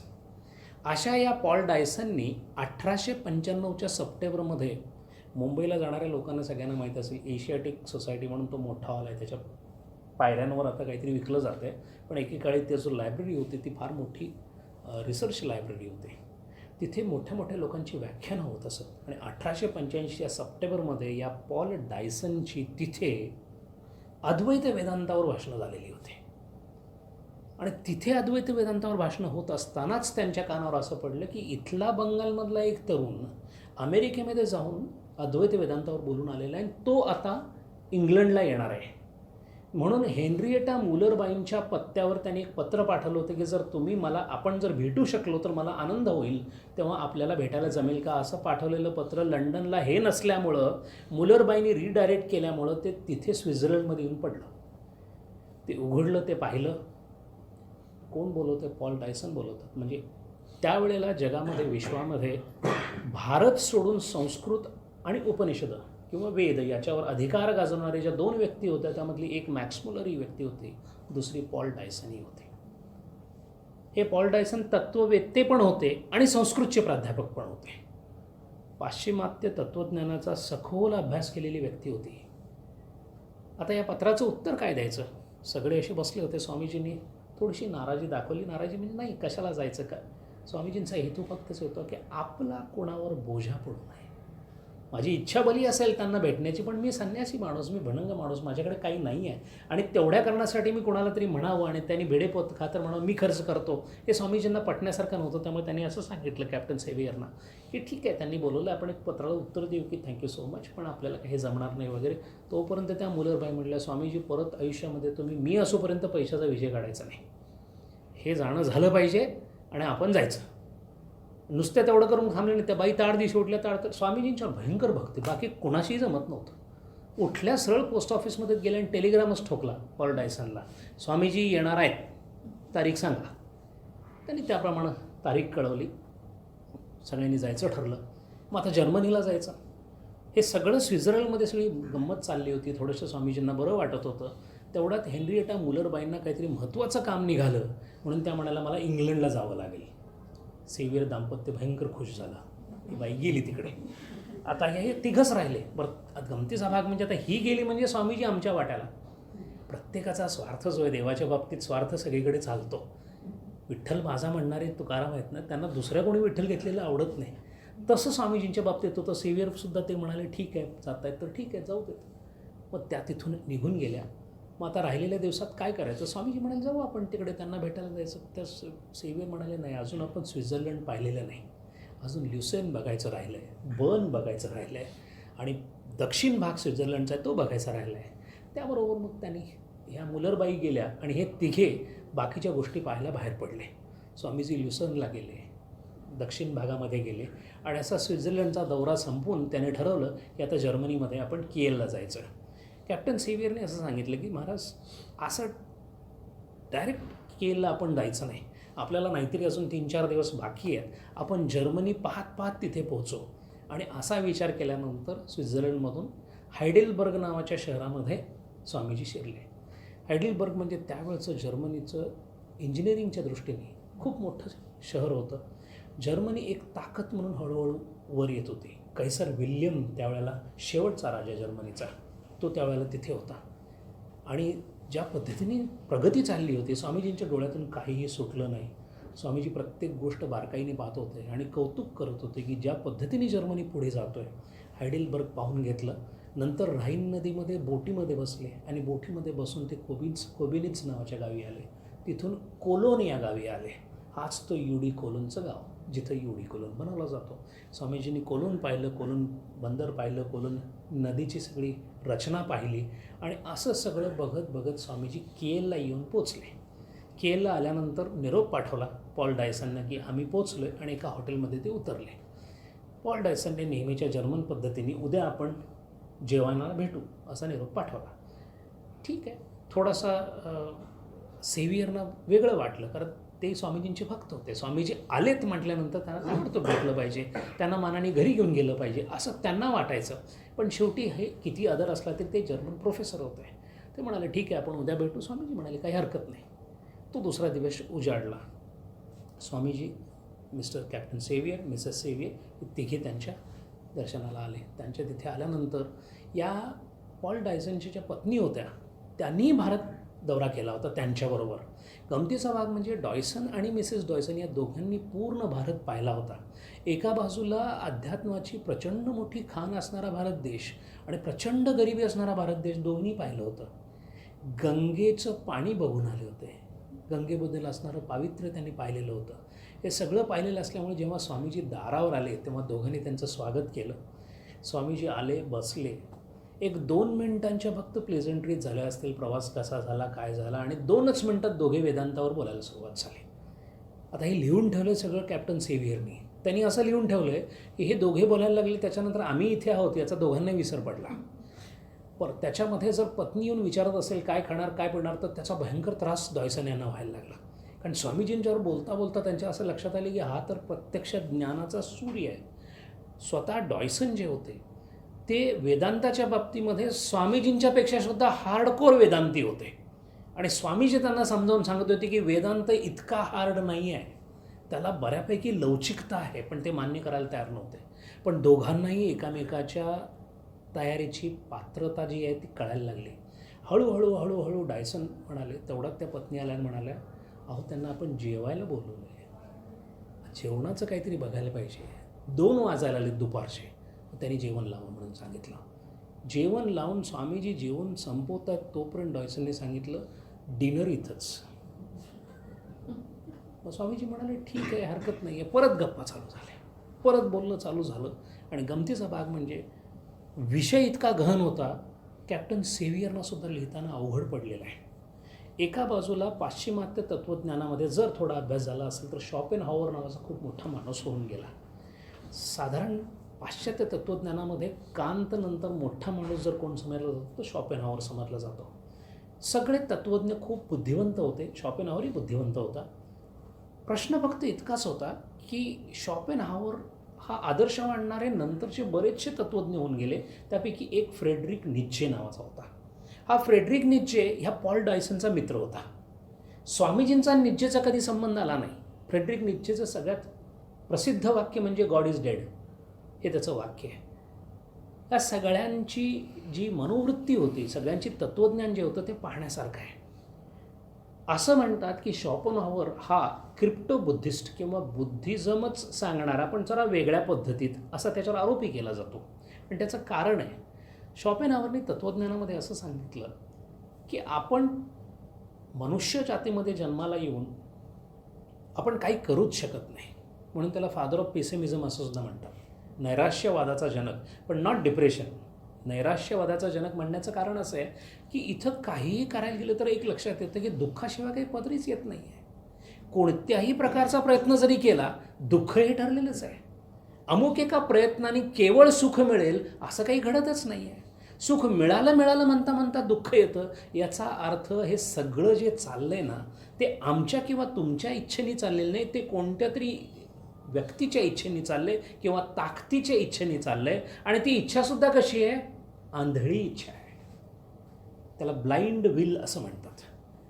त्यामुळं ब्लाइंड विल असल्यामुळे त्याची आपल्याला इच्छा होते आणि आपली इच्छा हीच आपली घात करणारी बाब आहे. मला जर इच्छाच झाली नाही तर माझा घात होऊ शकत नाही, पण मला इच्छा होणार नाही असं शक्यच नाही, कारण तसं त्या आंधळ्या इच्छेची इच्छा आहे. असं ते तत्त्वज्ञान आहे. आणि हे तत्त्वज्ञान जेव्हा स्वामीजींच्या बरोबर सांगायला सुरुवात झाली त्यावेळेला स्वामीजींनी त्यांना सांगितलं तुम्ही चूक करताय म्हणाले. तुम्ही इच्छा आणि इच्छेचा परिणाम जो सांगितला अगदी योग्य, त्यालाच तृष्णा म्हणतात बुद्धिजममध्ये, आमच्याकडे त्याला वासना म्हणतात. मान्य आहे, वासनेमुळे सगळं काही होतं, इथंही मान्य आहे. पण वासना हे शेवटचं कारण नाही. डॉयसन म्हणाला नाही वासना लास्ट कॉज. म्हणाले नाही, जे लास्ट कॉज असतं स्वामीजी म्हणाले जे शेवटचं कारण असतं ते असं असतं की त्याचं काही कारण असू शकत नाही. मग त्यांनी विचारलं असं काय आहे मग इच्छेचं कारण काय आहे? स्वामीजी म्हणाले इच्छानंतर ज्ञान पहिल्यांदा. मला कोणती इच्छा व्हावी याबद्दल ज्याची इच्छा व्हायची त्याचं ज्ञान अगोदर असावं लागतं. म्हणून पहिल्यांदा ज्ञान, मग इच्छा, मग कार्य. मग याचा अर्थ शेवटचं जे कारण आहे ते ज्ञान आहे का? स्वामीजी म्हणाले नाही, शेवटचं कारण ज्ञान नाही आहे, ज्ञानाचंही कारण आहे. मग ते म्हणाले ज्ञानाचं कारण ज्याचं काहीच कारण नाही असा जो आहे तो जेव्हा संमिश्र अवस्थेमध्ये पुढे येतो तेव्हा तो ज्ञान म्हणून पुढे येतो. त्याचं स्वरूप हे ज्ञानस्वरूप आहे. कोण म्हणतं? ज्याला अज्ञान आहे तो. पण जर अज्ञान नसेल तर त्याच्या स्वरूपाबद्दल काहीच बोलता येत नाही. त्यामुळे ते ज्ञान हे शेवट आहे असं कसं म्हणता येईल? शेवट कोण? शेवट तो ज्याच्याबद्दल काहीच बोलता येत नाही. ज्याच्याबद्दल बोलता येतं ती पहिली गोष्ट कोणती असेल तर ज्ञान. म्हणून ईश्वराची ज्ञानशक्ती ही पहिली शक्ती, इच्छाशक्ती ही दुसरी शक्ती आणि कार्यशक्ती ही तिची तिसरी शक्ती. असं सगळं स्वामीजींनी व्यवस्थित समजावून सांगितलं. हे ग्रस्त हळूहळू म्हणाले डिनर संपलेलं आहे. बायको म्हणाली आज आपल्या मुलीचा 4था वाढदिवस आहे. डॉयसन म्हणाला बरं झालं स्वामीजी, बघा तुम्हाला थांबायला लागणार, मुलीचा 4था वाढदिवस आहे. स्वामीजींनी त्याच्या मुलीचा 4था वाढदिवससुद्धा केला. सेव्हियर आणि मिसेस सेव्हियर फक्त हसत होत्या. सकाळी आलेली लोक रात्र व्हायला आली, हे बाबा काय सोडायला तयार नाहीत. बरं हा माणूस म्हणजे स्वामीजींच्या इतक्या प्रेमात पडला होता. प्रश्न असा आहे, स्वामीजींच्याबद्दल आदर वाटणं आमच्यासारख्या सामान्य माणसाला वाटेलच, त्यात काही मोठी गोष्ट नाही. पण ज्यांनी खरोखर तत्त्वज्ञान कोळून प्यायलेले आहेत, ज्यांनी तत्त्वज्ञानाचा इतका गंभीर अभ्यास केलेला आहे, अशी माणसं स्वामीजींच्या विद्वत्तेपुढे स्वामीजींची नुसती विद्वत्ता, अनुभूती पुढे स्वतःची मान झुकवताना जेव्हा पाहतो तेव्हा स्वामीजींचं अस्तित्व काय आहे ते आपल्याला कळतं. कसाबसा रात्री निरोप घेतला. जातानाच डॉयसन म्हणाले, उद्या केल बंदर दाखवतो तुम्हाला मी. हेतू एकच होता की बंदराच्या निमित्ताने स्वामीजींच्याबरोबर राहायला मिळेल. 3 दिवस स्वामीजींच्या बरोबर राहिले आणि स्वामीजींच्याकडे एक गोष्ट प्रत्येकाने लिहून ठेवलेली आहे. स्वामीजी जिथं असत, जिथे जात, अमेरिकेत, इथे, भारतामध्ये, शहरामध्ये, मद्रासमध्ये, अचानक स्वामीजी म्हणत मला जायचं आहे, मी निघणार. त्यामुळे प्रत्येकजण घाबरून असे की स्वामीजींचा केव्हा मूड बदलेल, तो प्रश्न मूडचा नव्हता. स्वामीजी घेत असलेला प्रत्येक निर्णय हा स्वामीजींनी मी घेतो असा कधीच घेतलेला नाही आहे. त्याची प्रत्यक्ष त्यांनी उदाहरणं पण दिलेली आहेत आणि त्यांची उदाहरणं म्हणजे त्यांनी सांगितलेलं नाही पण त्यांनी लिहिलेल्या पत्रातून कळतं ते. स्वामीजी तिथे असताना एकदम म्हणाले की आता मला इंग्लंडला परत जावं लागेल. ऐकल्याबरोबर डॉयसन, देवासन म्हणायचा तो स्वतःला. तो म्हणाला माझ्या डॉयसन आडनाव नाहीच आहे माझं. जसे मॅक्स मुलर स्वतःला मोक्षमूलक म्हणायचे. मॅक्स मुलर हे जर्मन नाव आहे म्हणायचं, माझं खरं नाव मोक्षमूलक आहे. तसा डॉयसन म्हणायचं मी देवासन आहे. तेव्हा तो स्वामीजींना म्हणाला, स्वामीजी मी देवासन आहे की नाही? देवाचं असं नाही, बरोबर आहे ना, म्हणजे मी देव, मग थोडं तरी माझं ऐकलं पाहिजे की नाही तुम्ही? तर स्वामीजी म्हणाले काय काय ऐकायला पाहिजे? आणखीन थोडे दिवस तुम्ही थांबा. स्वामीजी म्हणाले 3 दिवस झाले, तुम्ही प्रोफेसर आहात, तिकडं काय रजा बिजा अमुक तमुक पोरं बिरं थांबलेले. ते म्हणाले तुम्ही काही काळजी करू नका, मी सगळं करतो, तुम्ही थांबा. स्वामीजी म्हणाले मला थांबता येणार नाही, मला जायला लागेल. जायला लागेल म्हटल्यानंतर मग कॉम्प्रोमाइज केलं त्यांनी. म्हणाले स्वामीजी जाणार कुठे तुम्ही? स्वामीजी म्हणाले मी आता इथून हॅम्बर्गला जाणार, तिथून ॲम्स्टरडॅमला जाणार आणि ॲम्स्टरडॅमवरून परत इंग्लंडला जाणार. मग 3 दिवसात आवरून घेतो म्हणली माझं काय असेल ते, तुम्हाला मी हॅम्बर्गला येऊन भेटतो, नंतर तुमच्याबरोबर येणार इंग्लंडपर्यंत. स्वामीजी म्हणाले ठीक आहे, हरकत नाही. इकडे हे 3 दिवस झाले. स्वामीजी हॅम्बर्गला गेले. हॅम्बर्गमध्ये गेल्यानंतर स्वामीजींनी परत शहर पाहिलं, शहराची रचना पाहिली. 3 दिवस संपले, डॉयसन हजर. त्याच्यानंतर आज गमतीचा भाग, डॉयसन हजर म्हटल्यानंतर डॉयसन आणि स्वामीजी संस्कृतमध्ये कॅप्टन आणि मिसेस सीवर बघत बसायचे, कारण त्यांना संस्कृतचा काही गंध नव्हता. फक्त दोघांना एकच वाटायचं की स्वामीजींना काय हवं, पाणी हवं, पाणी आणून द्यायचं. सेवा जी म्हणतात ती. या बाईंनी आणि या गृहस्थांनी केलेली स्वामीजीची सेवा इतकी अतुल्य होती की जेव्हा कॅप्टन सेवियर गेले तेव्हा अंगामध्ये आजारांमुळं अजिबात शक्यता नसतानासुद्धा स्वामीजी 31 डिसेंबर 1900 शतकाची नवीन पहाट यायच्या वेळेला स्वामीजी अत्यंत थंडीमध्ये बर्फामध्ये कुडकुडत काठगोदाम नावाच्या जागेजवळ थांबले होते आणि तिथून चालत जाऊन या बाईंना भेटून आले, ज्या विधवा झाल्या होत्या. स्वामीजींचं प्रचंड प्रेम होतं या दोघांवर सुद्धा. या सगळ्यांच्याबरोबर ते राहत असताना हॅम्बर्गवरून ॲम्स्टरडॅमला स्वामीजी गेले आणि स्वामीजी ॲम्स्टरडॅमला 3 दिवस राहिले. स्वामीजी जिथं राहिले त्या हॉटेलचा हा फ्रंट आहे. मी या हॉटेलच्या समोर राहिलो होतो म्हणून मी हा फोटो काढलेला आहे. इथं स्वामीजी राहत होते. मी जिथं राहत होते हॉटेलच्या दाराजवळ गेलो. तिथल्या दरवानाला मी माझा फोटो काढायला सांगितलं तर त्याला कळेना की हा दाराचा का फोटो काढतो आहे. स्वामीजी याच्या बरोबर अपोजिट साईडला डबल ट्री हिल्टन नावाचं हॉटेल आहे जिथं मी राहत होतो. स्वामीजी इथे 3 दिवस राहिलेले होते. इथं उभा राहण्यामध्ये एक वेगळं फिलिंग होतं, वेगळी भावना होती की स्वामीजी इथून पुढे गेलेले असते. तिथून स्वामीजी मग ॲम्स्टरडॅमनंतर इंग्लंडला आले. बरोबर डॉयसन आलेच होते. कॅप्टन सीवेर, मिसेस सीवेर तोपर्यंत इकडे रिसीव्ह करायला स्वामीजींना भगिनी निवेदिता होत्या, हेनरिटा मुलरबाई होत्या, महेंद्रनाथ दत्त होते, शारदानंद होते. आल्या पहिल्यांदा स्वामीजींनी सांगितले की आता ताबडतोब ॲक्टिव्हिटी चालू होईल. त्या मिसेस सेव्हियर आणि कॅप्टनना खूप काळजी होते. ते सगळ्यात पहिला हॅम्स्टेड नावाच्या ठिकाणी लंडनच्या बाजूला स्वामीजींना आपल्या घरी घेऊन गेले. म्हणजे या घरामध्ये जर स्वामीजी राहिले तर आणखीन थोडी विश्रांती मिळेल. ते तिथं राहिलेत. बघितल्यानंतर या मुलरबाई चिडल्या. स्वामीजींचे यजमान कोण इंग्लंडमधली? मी. त्यामुळे मी त्यांना स्वामीजींच्यावर अधिकार सांगण्याची फार इच्छा असायची. त्यामुळे त्यांनी स्वामीजींना येऊन सांगितले की स्वामीजी हे काय बरोबर नाही, माझं विम्बल्डनला घर आहे, तिकडे चला. स्वामीजी हॅम्स्टेडमधून विम्बल्डनला येऊन राहिले. विम्बल्डनला येऊन राहिल्याबरोबर तिथे ड्रॉइंग हॉलमध्ये लेक्चर चालू झाली. 2 लेक्चर झाली तोपर्यंत लंडनमध्ये बातमी लागली की स्वामीजी परत आलेले आहेत म्हटल्यानंतर सगळ्यांनी विचारलं वर्ग कधी चालू करताय? वर्ग कधी चालू करताय म्हटल्यानंतर या मुलरबाई म्हणायचे अजून नाही, कारण वर्ग चालू करायचं म्हणजे लंडनला जायला लागणार. लंडनला म्हणजे मुलरबाईंच्या घरातून बाहेर जायला लागणार. शेवटी स्वामीजी म्हणाले वर्ग करावे लागतील, कार्य माझं इथलं संपत आले, आपल्याला तिथे कार्य करावं लागेल, तेव्हा आपल्याला लंडनला जावं लागेल. कॅप्टन आणि मिसेस सेव्हियरनी एक घर घेतलं भाड्याने. जेव्हा स्वामीजी इंग्लंडला आले तेव्हा 2 चांगल्या घटना घडल्या होत्या. एक म्हणजे पहिल्या भेटीमध्ये त्यांनी शारदानंदांना बोलवून घेतलं होतं. त्या शारदानंदांना त्यांनी अमेरिकेला पाठवलं. आणि दुसऱ्या भेटीच्या वेळी स्वित्झर्लंडला जाताना त्यांनी एक पत्र लिहिलं होतं आपल्या गुरुबंधूंना की मला कालीला इकडे पाठवून द्या. काली म्हणजे अभेदानंद महाराज. अभेदानंदांचं एक वेगळा इतिहास आहे, वेगळं वाचण्यासारखं आहे. अभेदानंदांची पुस्तकं वेगळी आहेत. मृत्यूनंतरचे जीवन नावाचं त्यांचं पुस्तक आहे, कठोपनिषदावरचं पुस्तक. फार सुंदर पुस्तकं अभेदानंदांनी लिहिली आहेत. अभेदानंद हे गेल्या जन्मातले भ्रष्ट योगी होते असं रामकृष्ण म्हणत असत. म्हणून काली हा योगी आहे, योगी पुरुष आहे असं रामकृष्णांचं मत होतं. त्यांना बोलून घेतलं होतं आणि ते पोचलेले होते. त्यामुळे स्वामीजींना आणि अभेदानंदांना एकत्र राहायला एक घर आणि तिथेच वर्ग असं एक अपार्टमेंट भाड्याने सेवियर दाम्पत्याने घेतलं आणि तिथं परत वर्ग चालू झाले. वर्ग राजयोगाचे तिथे, परत ज्ञानयोगाचे बाहेर, असे वर्ग चालू झाले. वर्ग चालू झाल्यानंतर या वर्गामध्ये हळूहळू जशी वाढायची तशी गर्दी वाढायला लागली. स्वामीजींनी हळूहळू आपल्या वर्गामध्ये वेगळे विषय हाताळायला सुरुवात केली. आणि हे विषय हाताळत असताना स्वामीजी साधारण सप्टेंबर, ऑक्टोबर आणि नोव्हेंबर या 3 महिन्यामध्ये स्वामीजी ज्या विषयांवर बोलले ते असे एक विशिष्ट असा विषय त्यांच्याकडे नव्हता.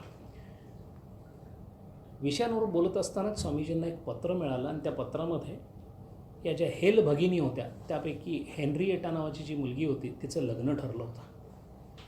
आणि दादा म्हणजे विवेकानंद हे भाऊ होते त्यांचे, त्यांनी पत्र लिहून सांगितले की my dear brother, I am getting married. त्याला उत्तर म्हणून स्वामीजींनी फार सुंदर उत्तर लिहिलेलं आहे की तुझं लग्न अत्यंत मंगलपणे पार पाडो ही माझी इच्छा आहेच, पण अतिशय शुद्ध चारित्र्याप्रमाणे तू उमा व्हावीस आणि ज्या उमेमध्ये ज्याचं अस्तित्व आहे असा तुझा नवरा तो शिव व्हावा अशी माझी इच्छा आहे, असं एक पत्र त्यांनी तिला दिलं. या 2 गोष्टी त्या काळामध्ये घडल्या. स्वामीजींचे वर्ग परत पहिल्यासारखे चालू झाले. आणि हे वर्ग चालू असतानाच स्वामीजींच्या मनामध्ये काहीतरी लिहावं असं आलं. स्वामीजींच्या मनामध्ये आपण काहीतरी लिहावं असं बऱ्याच वेळा लिहायचं, पण त्यांच्याकडून लिहून व्हायचं नाही. अमेरिकेत तर त्यांनी एकदा चक्क जाऊन ते सगळे कागदं, पेन सगळं घेऊन आले आणि ते 3 वर्ष तसंच पडलं होतं. पण स्वामीजींना काय लिहायचं होतं हे फार बघण्यासारखं आहे आणि फार कमी लोकांना माहिती असेल. आपल्याला असं वाटतं की स्वामीजींना फार काहीतरी वेदांतामधलं लिहायचं असेल, अमुक लिहायचं असेल. स्वामीजींच्या मनामध्ये लहान मुलांसाठी फार चांगल्या गोष्टी लिहायच्या होत्या. त्यामुळे त्यांनी त्या ह्याला पत्रात कळवले की ॲलिस इन वंडरलँड आहे ना, तसलं मला काहीतरी लिहायचं आहे. म्हणजे स्वामीजींच्या डोक्यामध्ये काय काय चाललेलं होतं. तोपर्यंत आलासिंगा पेरुमलला त्यांनी एक पत्र लिहून सांगितलं की अरे मला असं लक्षात आलं की मी पॉल डॉयसनच्या घरी गेलेलं असताना तिथे 108 उपनिषदं मी पाहिली, पण ती सगळी तामिळमध्ये होती. तू तामिळनाडूचा आहेस तेव्हा तू मला एकतर याचं भाषांतर पाठव आणि जर भाषांतर उपलब्ध नसेल तर मला फक्त एका कागदावर तामिळ मुळाक्षरं आणि त्याच्यासमोर त्याचं हिंदी मुळाक्षर किंवा संस्कृत मुळाक्षर एवढं पाठव. मी भाषा शिकून घेऊन 108 उपनिषदं शिकतो आणि मला त्याच्यावर लिहायचं आहे. आणखीन एकाने विचारलं स्वामीजी आपल्याला काय लिहायचं आहे. स्वामीजी म्हणाले मला एक फार मोठा प्रचंड मोठा ग्रंथ लिहायचा आहे. स्वामीजींच्या बुद्धिमत्तेची झेप आपल्याला पाहायला मिळते. स्वामीजींचं असं म्हणणं होतं की ज्या वेदांमध्ये अद्वैत वेदांताची मूर्तमेढ रोवलेली आहे असं अद्वैतांना वाटतं, ज्या वेदांमध्ये द्वैत सोडून काहीच नाही असं द्वैतींना वाटतं, ज्या वेदांमध्ये विशिष्टाद्वैत हाच संदेश असं विशिष्टाद्वैतींना वाटतं, असं तिघांनाही जर वाटत असेल तर एक आपण असा ग्रंथ लिहावा की या ग्रंथामध्ये ब्राह्मण, आरण्यक संहिता आणि उपनिषद यातले निवडक उतारे घेऊन तिन्हीही कसे तिथं आहेत, तिन्ही एकमेकाला कसे पूरक आहेत असं लिहिणारा एक ग्रंथ लिहायचं त्यांच्या मनामध्ये होता. पण या ग्रंथाचा आवाका इतका मोठा होता, तो आवाका जितका मोठा तितका स्वामीजींच्याकडे वेळ नव्हता. पण ही आपली इच्छा त्यांनी जरूर बोलून दाखवली होती. तोपर्यंत स्वामीजींना रशियामध्ये जायचं, मॉस्कोमध्ये जायचं आमंत्रण आलं होतं. मार्च 1897 साली जर घडलं असतं तर स्वामीजी रशियामध्ये गेले असते. पण हे सगळं चालू होतं. स्वामीजी आता रशियाला जाणार, स्वामीजींची व्याख्यानं चालू होत, असं सगळं होत असतानाच एक दिवस स्वामीजींनी सांगितलं मला भारतात जावं लागेल. सगळ्यांनाच धक्का बसणारं वाक्य होतं म्हणून स्वामीजी कोणाला बोलले नाहीत. मिसेस सेवियरनं फक्त बोलून घेतलं आणि सांगितलं 4 तिकीटं काढा, आपण भारतात जातो आहे. त्या बघतच राहिल्या. कालपर्यंत लोकांनी इथं पुढचा वर्ग कुठला, पुढचं काय करायचं, हे काय करायचं, स्वामीजी परत जातील अशी संभावना कोणालाच नव्हती. फार फार तर अमेरिकेला जातील आणि परत इंग्लंडला येतील. पण स्वामीजीने सांगितले मला भारतात जावं लागेल. त्यांनी पत्र लिहिले जोसेफ यांना, बेटी लेगेटला. पत्रामध्ये काय लिहिले ते पाहण्यासारखं आहे. तिला असं लिहिलं की मी भारतात जातो, की मी भारतात जाण्याचा जो निर्णय घेतला आहे त्याच्याबद्दल बऱ्याच जणांना आश्चर्य वाटतं आहे. पण खरं सांगू का, हे सगळं शिकवणं, हा सगळा सदाचार, हा सगळ्यांना शिकवून आध्यात्मिकदृष्ट्या सुदृढ करणे, हा सगळा मनाचा खेळ आहे. हे मन स्वच्छ करण्याचे खेळ आहेत. मला या खेळांमध्ये आता आईला मला असं सांगावंसं वाटते, मला या खेळांमध्ये आता कोणत्याही प्रकारची रस किंवा आवड राहिलेली नाही. आता मला आईला असं सांगावं वाटतं की तू मला एकदाच बोलून घे, परत पाठवू नकोस. आणि मग पुढे ते लिहिताना असं म्हणतात, मी भारतात जातो, पण मी हा निर्णय कुठे घेतला आहे? मी कधीच निर्णय घेत नसतो, निर्णय माझ्याकडे येत असतात. मी फक्त आई जे सांगते ते ऐकतो. तिने सांगितलं जा, मी जातो. आणि कार्यसुद्धा कुठे करतो आहे मी? कार्य करायला जग लागतं. जग आहे कुठं? सगळंच जर ईश्वरमय आहे तर त्या ईश्वराने दिलेल्या आज्ञानुसार ईश्वरासाठी, ईश्वराकडून ईश्वरासाठीच केलेलं कार्य आहे असं त्यांनी ते पत्र लिहिलेलं आहे. अशा त्यांना आज्ञा येत असत. म्हणून स्वामीजींनी ही 4 तिकीटं काढायला सांगितले. या 4 तिकिटामध्ये एक स्वतः, एक कॅप्टन सेवियर, एक मिसेस सेवियर आणि त्यांचा लाडका गुडविन, या 4 लोकांना घेऊन जायचं ठरलं. स्वामीजींनी बाकीच्यांना बोलले नाहीत, वर्ग चालू राहिले. आणि वर्ग चालू राहिलेले असतानाच शेवटी त्यांनी एका ठिकाणी शेवटच्या साधारण नोव्हेंबर महिन्यामध्ये असं सांगितलं की मी 16 डिसेंबर 1896ला इंग्लंड सोडणार आणि माझ्या मातृभूमीला परत जाणार. ऐकल्याबरोबर बऱ्याच लोकांनी रडायला सुरुवात केली. स्वामीजींचा वियोग सहन करणं हे दुरापास्तच होतं. कालपर्यंत ज्यांच्या अस्तित्वाची, ज्यांच्या प्रेमाची, ज्यांच्या अस्तित्वाची जी ऊब होती ती उद्यापासून आपल्याला मिळणार नाही. स्वामीजींचे शब्द ऐकायला मिळणार नाहीत, स्वामीजी पाहायला मिळणार नाहीत. असं असून सुद्धा स्वामीजींनी सांगितलं मला हे करावं लागेल. फेअरवेलची भाषणं सुरू झाली, समारोपाची. समारंभ अशी व्हायला लागली की आता स्वामीजी जाणार. इंडियन मजलिस नावाच्या एका संस्थेने समारंभ घेतला. गमतीचा भाग आहे, समारंभाच्या अध्यक्षस्थानी रणजी ट्रॉफीवाले जे रणजित सिंगजी आहेत ते होते.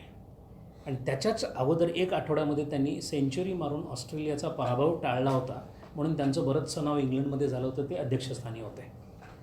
अमोल कुमार दत्त म्हणून होते, ते उपाध्यक्षस्थानी होते. अमोल कुमार दत्त हा एकमेव भारतीय माणूस जो ICSमध्ये त्या काळामध्ये 1895च्या ICS परीक्षेमध्ये इंग्लंडच्या विद्यार्थ्यांसहित सगळ्या विद्यार्थ्यांमध्ये पहिले आले होते. ते पुढे ते भारताचे राजदूत झाले, नंतर ते ब्रिटिश झाले, ते तिथंच सेटल झाले वगैरे वगैरे. पण ही दोघं असताना स्वामीजींच्याबद्दल भाषणं सुरू झाली, एका पाठोपाठ एक स्वामीजींचं कौतुक. स्वामीजींच्याबद्दल बोलता बोलता हुंदके, बोलता बोलता डोळ्यामध्ये पाणी. स्वामीजी शांत बसून होते. स्वामीजींना बोलायला सांगितलं. स्वामीजी उभं राहिले आणि म्हणाले मला कशासाठी इथं बोलवलं आणि काय बोलायला बोलवलं मला आठवत नाही. कदाचित भारताचा राष्ट्रीय प्राणी माझ्यासारखा दिसत असावं म्हणून मला इथं बोलवलं असावं असं स्वामीजी म्हणाले. कमीत कमी त्याच्यासारखा नसेल तर त्याच्यासारखा आकार असणारा मी प्राणी आहे. स्वामीजी त्या काळातसुद्धा त्या वेळेलासुद्धा विनोद करायचे विसरायचे नाहीत. स्वामीजींची तिथे भाषणं झाली. Royal Society of Painters, Piccadilly Circus, जिथं स्वामीजींची 15,000 लोकांसमोर भाषणं झाली होती, तिथं परत भाषण झालं. स्टर्डी होते अध्यक्षस्थानी. त्या भाषणामध्ये अशी गंमत झाली, स्वामीजी बोलायला उभा राहिले. अगोदरच बऱ्याच लोकांनी बोलून घेतलं होतं. स्वामीजी चाललेत, स्वामीजी जात आहेत, याचं दुःख. ज्ञानदेवांच्या संजीवन समाधीच्या वेळेला संतांना दुःख झालं होतं. संतांचं दुःख समजू शकतो, कारण त्यांना ज्ञानदेव कोण हे माहिती होतं. पण इंग्लंडमधला रस्त्यावरचा साधा सामान्य माणूस ज्याने आयुष्यामध्ये उपनिषद किंवा अद्वैत वेदांत ऐकलेला, हा शब्द ऐकलेला नाही, त्याला तिकडून आलेला एक योगी, एक साधू आपल्याला सोडून वियोग होतो एवढ्या एका गोष्टीसाठी त्याला प्रचंड वाईट वाटत होता. स्वामीजींनी कसंबसं भाषण संपवलं. स्वामीजी सगळ्यांच्या मिसळले, खाली उतरले. सगळे लोक येऊन स्वामीजींचे कोणी त्यांच्या हाताला स्पर्श करत होतं, कोणी पायाला स्पर्श करत होतं, कोणी अंगाला स्पर्श करत होतं. हा स्पर्श परत मिळेल की नाही? आणि स्वामीजी प्रत्येकजण म्हणत Swamiji do come again, Swamiji do come again. आणि स्वामीजी फक्त एकच म्हणत होते, yes yes, I will, I will. त्या दिवशी रात्री सहज विचारलं गेलं स्वामीजींना, स्वामीजी हे आय विल काय आहे, म्हणजे येणं होणार आहे का? स्वामीजी म्हणाले, माझ्या देहाने मी परत यावं अशी इच्छा करणारी जी लोक आहेत त्यांना मी कळालेलोच नाही आहे. त्यांनी असं वाक्य लिहून ठेवलं की लिहून ठेव, या जगातला शेवटचा जीव मुक्त होईपर्यंत हा स्वामी विवेकानंद शिकवण्याचं आणि प्रत्येक व्यक्तीला मुक्तीपर्यंत घेऊन जाण्याचं कार्य कधीही सोडणार नाही, असं त्यांचं वाक्य. असं सगळं बोलत असताना स्वामीजींना शेवटी सगळ्यांचा निरोप घ्यायची वेळ आली. 16 डिसेंबर उजाडलं. मुलरबाई भयंकर विमनस्क अवस्थेत होत्या. मार्गारेट नोबलची अवस्था तर फारच विचित्र झाली होती, कारण दोघांची एकच गोष्ट चालली होती, भारतात केव्हा जायचं. नोबलने ठरवून टाकलं होतं जायचं तर सगळं सोडून. मुलर म्हणाल्या, मीही सगळं सोडून जाते, विकते सगळं आणि जाते तिकडे. दोघांनीही सांगितलं स्वामीजींना, स्वामीजी तुम्ही पोचलात ना की थोड्या वेळानंतर आम्ही तिथे आहोत दोघेही. मिस्टर सेवियर, मिसेस सेवियर यांनी नेपल्सवरून तिकीट काढलं होतं. तिकीट लंडनवरून नव्हतं काढलं, नेपल्सवरून काढलं होतं. कारण होतं, स्वामीजी म्हणाले जाता जाता इटली बघून जाऊया. पण इटलीच्या इतिहासाबद्दल, रोमन इतिहासाबद्दल, फ्लोरेन्सच्या कलाकारीबद्दल, लिओनार्डो डा विंचीबद्दल, मायकेल एंजेलोबद्दल स्वामीजींना जी माहिती होती, जी उत्सुकता होती, ती सगळी पूर्ण होणार होते. गुडविन तसा तफरी माणूस, तो म्हणाला, स्वामीजी मी एवढं काय काय फिरून बघितलेलं आहे, मला आता बघण्यात काही इच्छा नाही, मी तुम्हाला नेपल्सला येऊन भेटतो, आपण तिथून पुढे एकत्र जाऊ. मग हे तिघे लोक तिथून निघाले. मिलान या शहराला पहिल्यांदा इटलीमध्ये पोचले. मिलानमधलं कॅथेड्रल पाहिलं स्वामीजींनी. तिथे आणखीन काही वस्तू होत्या, त्या सगळे संग्रहालय वगैरे पाहिली. मिलानवरून स्वामीजी गेले पुढे याला फ्लोरेन्सला. फ्लोरेन्सच्या अगोदर त्यांनी लिओनार्डो विंचीचं लास्ट सपर नावाचं जे होतं चित्र ते पाहून घेतलं. त्याच्यानंतर तिथे येताना एक छोटंसं चर्च होतं. स्वामीजींनी त्याच जवळच्या बागेतली काही फुलं गोळा केली आणि मिसेस सेवियरना सांगितलं, आत व्हर्जिन मेरी आहे, देवी आहे, देवीच्या पायावर एवढे आपण फुलं चढवूया, कारण ती शक्तीच आहे. म्हणून त्यांनी देवी या रूपामध्ये व्हर्जिन मेरीची पूजा केली. तिथून फ्लोरेन्समधल्या काही गोष्टी पाहायला सुरुवात केल्या. सगळ्या गोष्टी पाहता पाहता अशा एका म्युझियममधले एखादी काही गोष्टी पाहत असं बाहेर येत असतानाच मिस्टर अँड मिसेस हेल समोर अचानक दोघांची गाठ पडली. ज्यांच्याबरोबर अमेरिकेमध्ये ते राहिले, ज्यांच्या 4 मुलींबरोबर भावासारखं त्यांचं नातं होतं, ते समोर भेटावेत. प्रचंड आनंद झाला. तेही 2 दिवस त्यांच्याबरोबर जॉईन झाले. तोपर्यंत बेटी लेगेट नावाच्या ज्या बाई अमेरिकेत होतात, त्यांची मुलगी लग्न होऊन इटलीमध्ये राहत होती. तिचं नाव स्टुर्जेस. सो तीसुद्धा तिथे आली, अल्बर्टा स्टुर्जेस. आणि या मिस्टर मिसेस हेल, मिस्टर मिसेस सेवियर, हे सगळे मिळून मग सगळं बघायला सुरुवात झाली. त्या स्टुर्जेस बाईंनी असं लिहून ठेवलं आहे की स्वामीजींच्याबरोबर इटली पाहण्यामधली सगळ्यात मोठी मजा अशी होती की इटलीमधल्या लोकांना इटलीचं माहीत नसलेल्या ज्या ज्या गोष्टी आहेत त्या सगळ्या स्वामीजी सांगत असत. प्रत्येक मॉन्युमेंटजवळ जाऊन स्वामीजींनी त्याची माहिती द्यावी. केवळ माहिती देत नव्हते स्वामीजी, ज्या ज्या गोष्टीबद्दल हळूहळू बोलायला लागायचे, तसं असं वाटायचं की संपूर्ण देखावा समोर त्यांच्यात दिसतोय आणि तसा ते उभा करायचे. हे सगळं चालू असतानाच स्वामीजी सेंट पीटर्स बॅसिलिका तिथं गेले.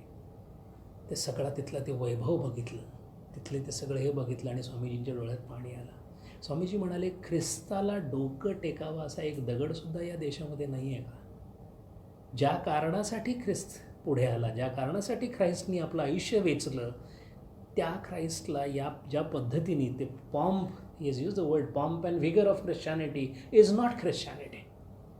ज्याला या देशातल्या, या जगातल्या, विश्वातल्या प्रत्येक क्षुद्रातल्या क्षुद्र जंतूबद्दल आदर वाटत होता, त्याच्या विमोचनाची जो याचना करत होता, त्यांच्यासाठी प्रचंड हाल अपेष्टा सहन करण्याची ज्यांनी तयारी ठेवली होती, त्या ख्रिस्ताचा ज्या पद्धतीने पूजा होते, इथे ख्रिस्त रडत असेल खांदा शोधण्यासाठी, असं त्यांनी त्या ह्याच्यामध्ये लिहून ठेवलेलं आहे. इटली वगैरे सगळे पाहिलं. स्वामीजी नेपल्सला आले. नेपल्सवरून थोडंसं पुढं गेले आणि पॉम्पेई नावाचं शहर 78 साली, जिथं वेसुवियस नावाचा ज्वालामुखी उत्पात झाल्यामुळं पूर्ण शहरच्या तिथे गेलो होतो. स्वामीजीने ते सगळं पाहिलं.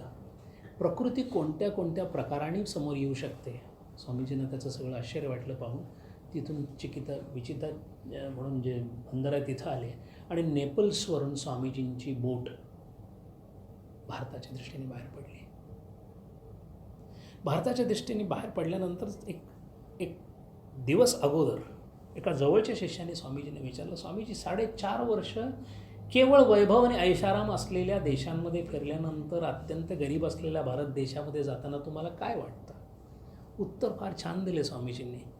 भारताबद्दल माझं प्रेम भारत सोडण्यापूर्वी होतंच, पण आता जर मला विचाराल तर मला त्या देशाची मातीसुद्धा पवित्र वाटते, हवा पवित्र वाटते. या विश्वामध्ये जर तीर्थयात्रा करण्यासारखं काय असेल तर तो माझा भारत देश आहे आणि माझं ते तीर्थक्षेत्र आहे, असं स्वामीजींनी उत्तर दिलेलं आहे. बोट नेपल्समधून बाहेर पडली.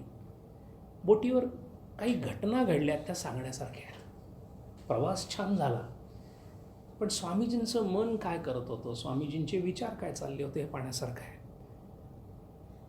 आपण सगळेच ख्रिश्चन धर्माबद्दल थोडं बहुत जाणून आहोत, पण हे आपल्याला फार कमी लोकांना माहिती आहे की ऐतिहासिकदृष्ट्या ख्रिस्त अस्तित्वात होता की नाही हा वादाचा विषय आहे. ख्रिस्तपणा हा वादाचा विषय नाही. जसा रामच्या अस्तित्व, जेव्हा आपण शारीरिक अस्तित्व म्हणतो आणि रामत्व म्हणतो, या दोन्हीमध्ये फरक आहे, तसा जीसस ख्राइस्ट या नावाची व्यक्ती होती की नाही याच्याबद्दल वाद आहे. श्रद्धाळू लोकांना हा वाद जवळ घ्यावासाच वाटत नाही, पण ज्यांना ख्रिस्ताच्या असण्या नसण्याने त्याच्या मोठेपणाबद्दल फरक पडत नसेल, पण जे डोळस आहेत जसे स्वामीजी होते, त्यांना मात्र या बाबतीत जेवढं काही वाचता येईल तसं वाचण्याची त्यांची इच्छा होते. कदाचित स्वामीजी जेव्हा बाहेर पडले, बोट नेपल्सवरून पोर्ट सईद नावाच्या इजिप्तमधल्या बंदराकडे चालली होती आणि या बंदराकडे चालत असताना आता रात्रीची वेळ होती. स्वामीजींना झोप लागली होती आणि झोपेमध्ये स्वामीजींनी एक स्वप्न पाहिलं.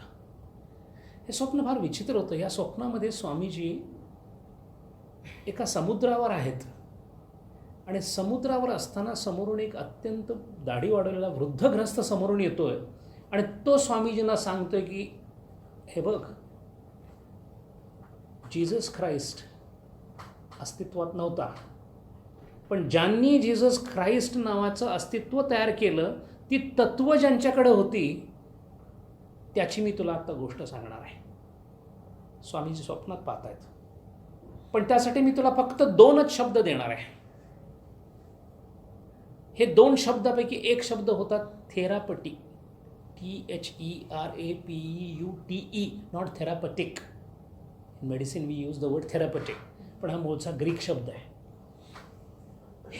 हे जे स्वप्न होते स्वामीजींनी कुणाला सांगितलं? हे भगिनी निवेदिताला नंतर सांगितलं आणि स्वामीजी या स्वप्नाचा उल्लेख वारंवार भगिनी निवेदिताला करत असत. जवळजवळ 7-8 वेळा त्यांनी सांगितलं. आपलं दुर्दैव असं की दुसरा शब्द कोणता ह्या भगिनी निवेदिता विसरल्या, पण त्यांना अंधूक आठवतंय. त्या म्हणतात दुसरा शब्द इसेन्स हा शब्द आहे. स्वामीजींनी दोन्ही शब्दाची संस्कृत व्युत्पत्ती सांगितली होती. त्यातल्या थेरापटिक या शब्दाची व्युत्पत्ती अशी आहे की थेरा, जो बुद्ध धर्मामध्ये संत पदाला पोचतो त्याला थेरा असं म्हणतात आणि म्हणून बुद्ध पंथामधल्या एका तत्त्वज्ञान ज्याचं नाव हिनयान आहे त्याचं नाव थेरवाद असं आहे. सो थेरा म्हणजे तथागत, तथ आगत, जो तिथे पोचला, म्हणजे जो संत पदाला गेला, जो ब्रह्मपदाला पोचला, तो थेरा.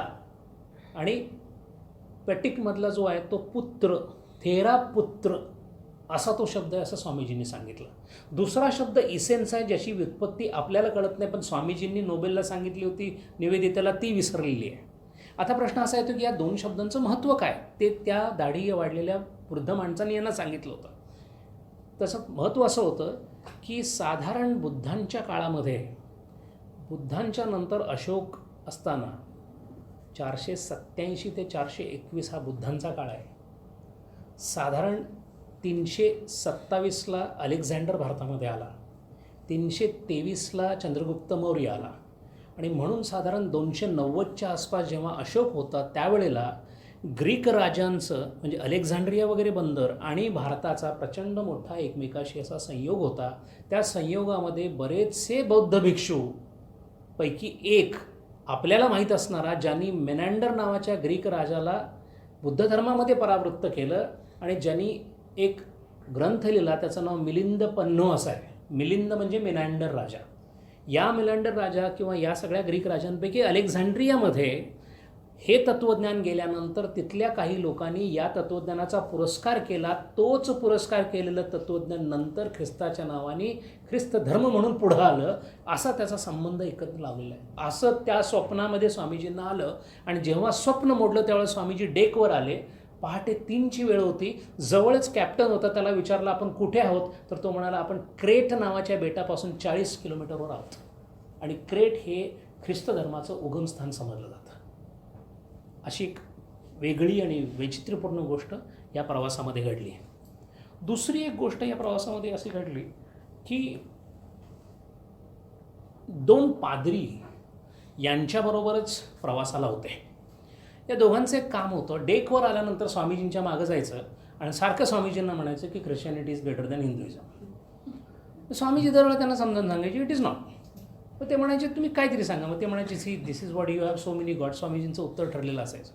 6, 7, 8 दिवसानंतर त्यांच्या असं लक्षात आलं की हा बाबा वादविवादात काय आपल्याला ऐकत नाही. म्हणून त्यांनी स्वामीजींना शिव्याच द्यायला सुरुवात केली. जरा काहीतरी हे काढायचं आणि मग तू तसाच आहे अमुक असं कर. हे सगळं चाललं असताना कॅप्टन सेव्हियरना खूप वाईट वाटायचं. एक दिवस असा वाद चालला होता. वादामध्ये त्यांनी काहीतरी अनुद्गार काढले. स्वामीजींनी आपल्या दोन्ही बाह्या वर केल्या. त्यातल्या एका पादऱ्याच्या कॉलरला हात घातल्या, त्याला उचलला आणि त्याला कडेपर्यंत घेऊन गेले आणि त्याला म्हणले आज तुला मी ह्याच्यात टाकतो पाण्यात. तू दोन्ही हात पाय हलवत म्हणत होता मी आयुष्यात परत तुम्हाला काय बोलणार नाही, मला सोडा.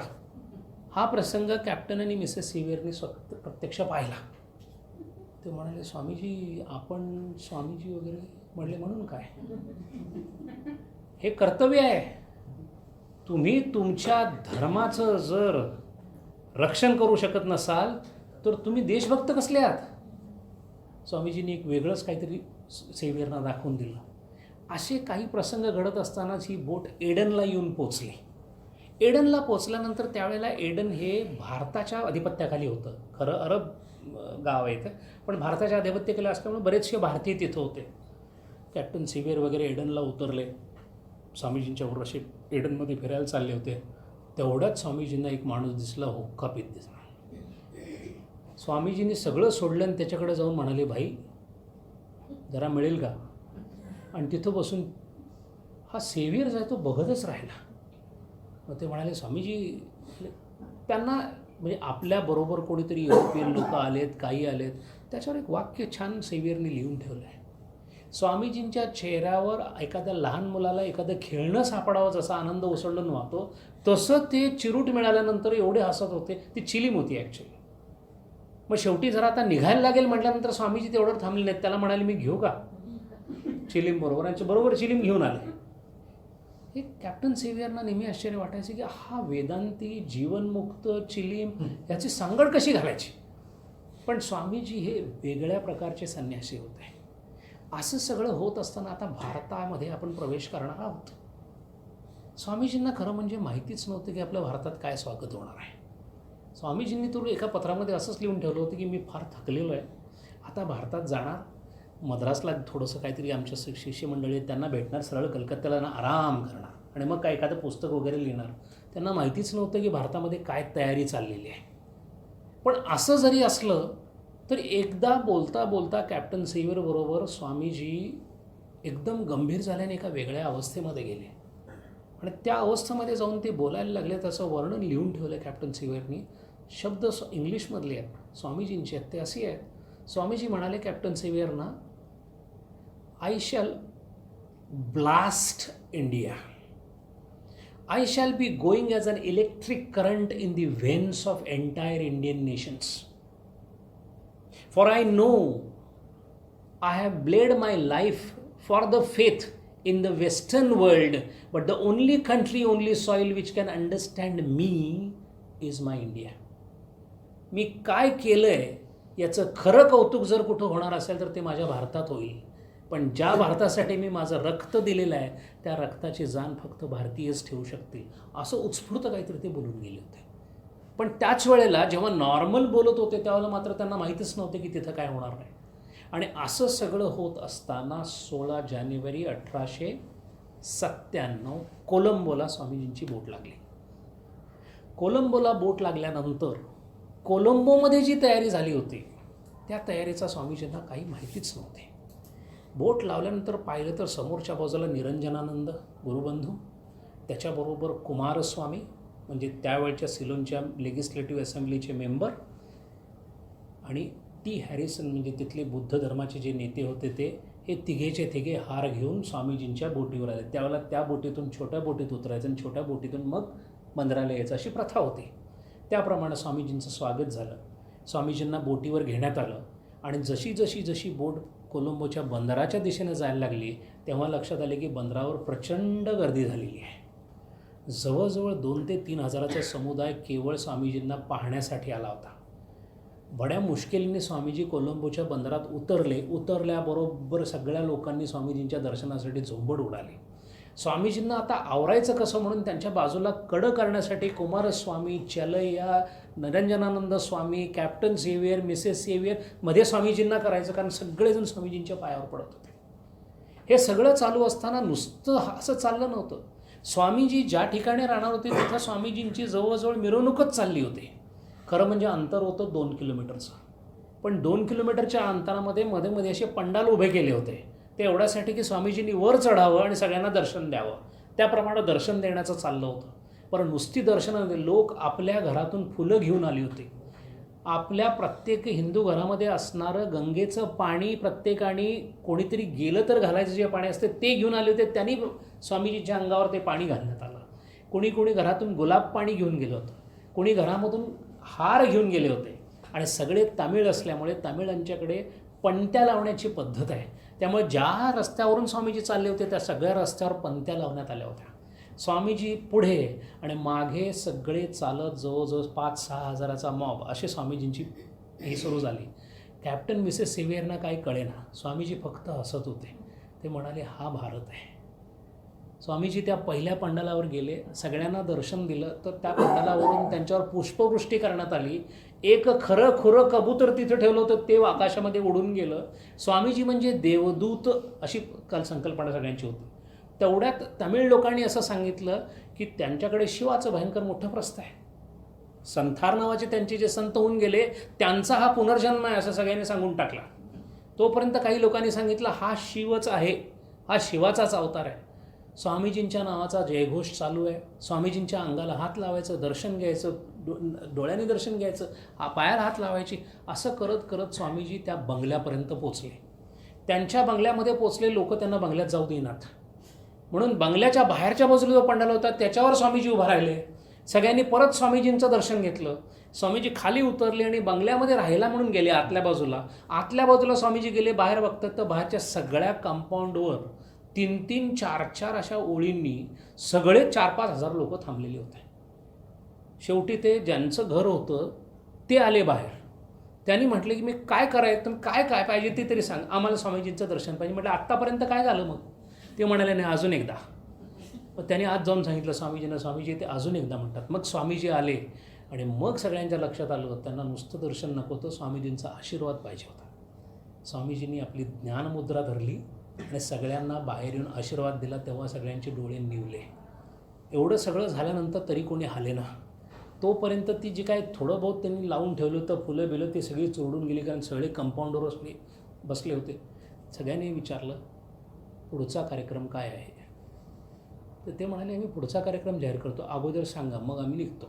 मग त्यांनी असं सांगितलं सकाळची वेळ झाली आहे, स्वामीजी संध्याकाळी बोलतील म्हटल्यानंतर मग सगळे घरी गेले.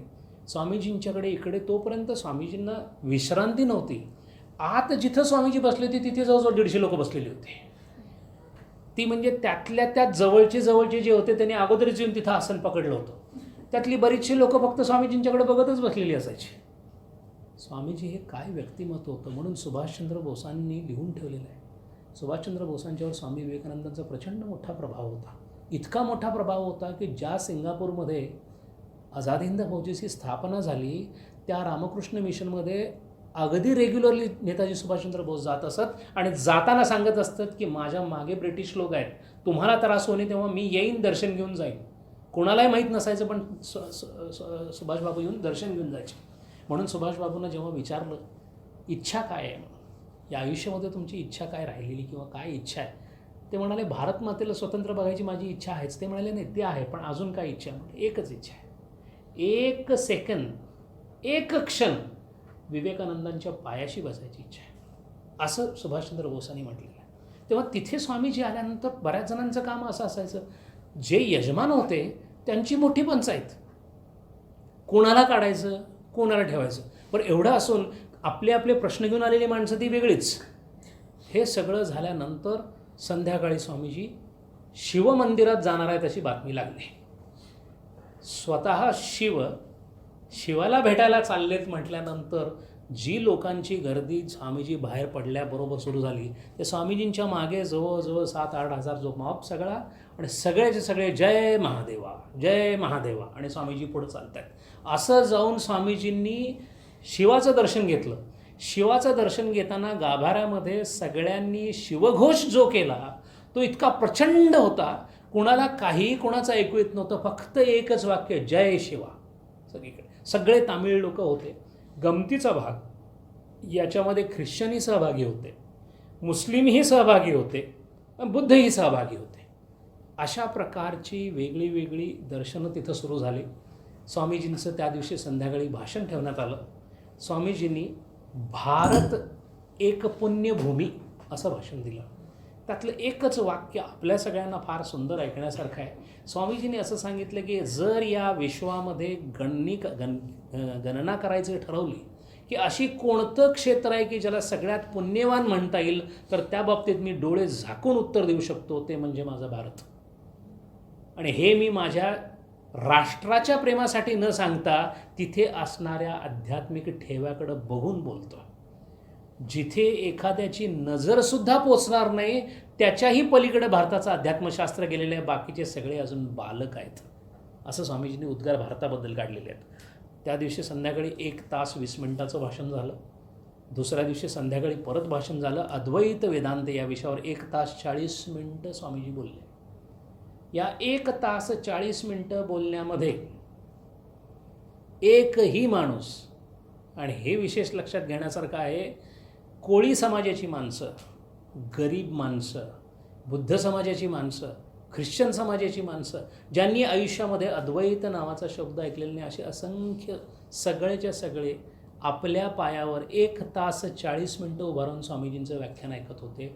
याच्यातून स्वामीजींच्या केवळ व्याख्यान शैली हा शब्द नाही आहे त्याच्यासाठी, अनुभूतीने बोललेली गोष्ट. जेव्हा प्रत्यक्ष परमेश्वर बोलतो तेव्हा काय होतं ऐकणाऱ्याचं हे बघण्यासारखी ती अवस्था होती. असं कोलंबोमध्ये 4 दिवस भरगच्च कार्यक्रम झाला. आता कार्यक्रम झाल्यानंतर पुढं काय करायचं, स्वामीजींनी काहीच प्लॅन केलं. आता इथून उठायचं नाही, आता भारताकडे जायचं. तोपर्यंत रामनंदच्या महाराजांचं पत्र आलं. पत्र फार सुंदर लिहिलं होतं, म्हणजे डावच टाकला होता स्वामीजींच्यावर. साधा प्रश्न पाडला होता, स्वामीजी तुम्हाला शिकागोला किंवा अमेरिकेत जाण्यासाठी पहिलं सुचवणारा कोण? मग भारतामध्ये आल्यानंतर सगळ्यात पहिल्यांदा कोणाच्या जमिनीवर तुम्ही पाय ठेवणार? असं रामनाथच्या राजांनी पत्र लिहिलं होतं. स्वामीजींनी लिहिलं, या युक्तिवादापुढे मला काही फारसं बोलता येत नाही, तेव्हा मी येईन. आता तिकडे यायचं ठरल्यानंतर इकडे गडबड उगाली. स्वामीजी चालले म्हटल्यानंतर ते कुमारस्वामी वगैरे सगळे एकत्र येऊन बसले. त्याने ठरवलं की स्वामीजींचा आपण कार्यक्रम आखूया म्हणून. मग स्वामीजींना विचारलं, स्वामीजी परवानगी असेल तर आम्ही कार्यक्रम आखतो. स्वामीजी म्हणाले, आखायला हरकत नाही, माझ्या काही 1-2 इच्छा आहेत, तेवढ्या आपण बघू जमतात का. काय इच्छा आहेत? कारण स्वामीजींना प्रचंड प्रेम जर कोणाबद्दल असेल तर बुद्धदेवांच्याबद्दल. आपले गुरु सोडल्यानंतर स्वामीजींचं जीवापाड प्रेम कोणावर जर असेल, हृदय आणि बुद्धी याचा अनोखा संगम या विश्वामध्ये फक्त बुद्धदेवामध्ये झालेला आहे असं स्वामीजी म्हणत असत. त्या बुद्धदेवांची जी काही गोष्टी आहेत त्या सांभाळून इथे ठेवल्या गेलेल्या आहेत. ते अनुराधापूर नावाचं गाव आहे, जिथं बोधी वृक्षाची जी डाळी लावलेली होती त्या ढाळीचं जे झाड झालं होतं ते आजसुद्धा विश्वातलं सगळ्यात जुनं झाड आहे. स्वामीजी पोचले त्यावेळेला त्याला 2125 वर्ष झाली होती. स्वामीजींची इच्छा होती त्या झाडाला भेट द्यायची. ते अनुराधापूरला आहे. आणि कॅन्डी इथं बुद्धदेवांच्या दाताचा अवशेष ठेवलेला आहे असं स्वामीजींचं स्वतःचं मत होतं. आता गमतीचा भाग म्हणजे पोर्चुगीज लोकांनी आक्रमण केल्यानंतर हा दात प्रत्यक्ष उखडून त्याची चौकात होळी करून त्याला पेटवून दिलं होतं असं त्यांनी स्वतः लिहिलेलं आहे. यावर जेव्हा प्रश्न विचारला गेला कुठे अमेरिकेमध्ये, त्यावेळेला स्वामीजी म्हणाले हो हो, तो दात जवळजवळ 1 फुटाचा होता. म्हणजे बुद्धाचा दात 1 फुटाचा कसा असू शकेल ते स्वामीजी म्हणाले त्या पोर्चुगीज लोकांना विचार कसा असू शकेल. म्हणजे त्यांनी जे जाळलं तो दात नव्हता. त्यामुळे स्वामीजींची एक इच्छा होती की अनुराधापूरला जाऊन तो बोधिवृक्ष किंवा बोवृक्ष ज्याला म्हणतात तिथे जावं, कॅन्डीला जाऊन या दाताचं दर्शन घ्यावं. आणि जाफना या गावी भरपूर तामिळ लोक आहेत, त्यांची इच्छा आहे तेव्हा तिकडे एकदा जाऊन आपण जाफनाला त्यांना भेट द्यावी. त्याप्रमाणे स्वामीजी कोलंबो सोडलं स्वामीजींनी आणि स्वामीजी सगळ्यात पहिल्यांदा जे गेले ते कॅन्डीला गेले. कॅन्डीला जाऊन त्यांनी त्या दाताचं दर्शन घेतलं, बुद्धदेवाचं दर्शन. सगळीकडे बुद्धदेवांचे अवशेष पाहता पाहता स्वामीजींना लक्षात आले की काय बुद्धदेव असू शकतील. स्वामीजींची कॅन्डीला भाषणं झाली. स्वामीजी कॅन्डीवरून अनुराधापूरला गेले आणि तिथे थोडीशी गडबड झाली.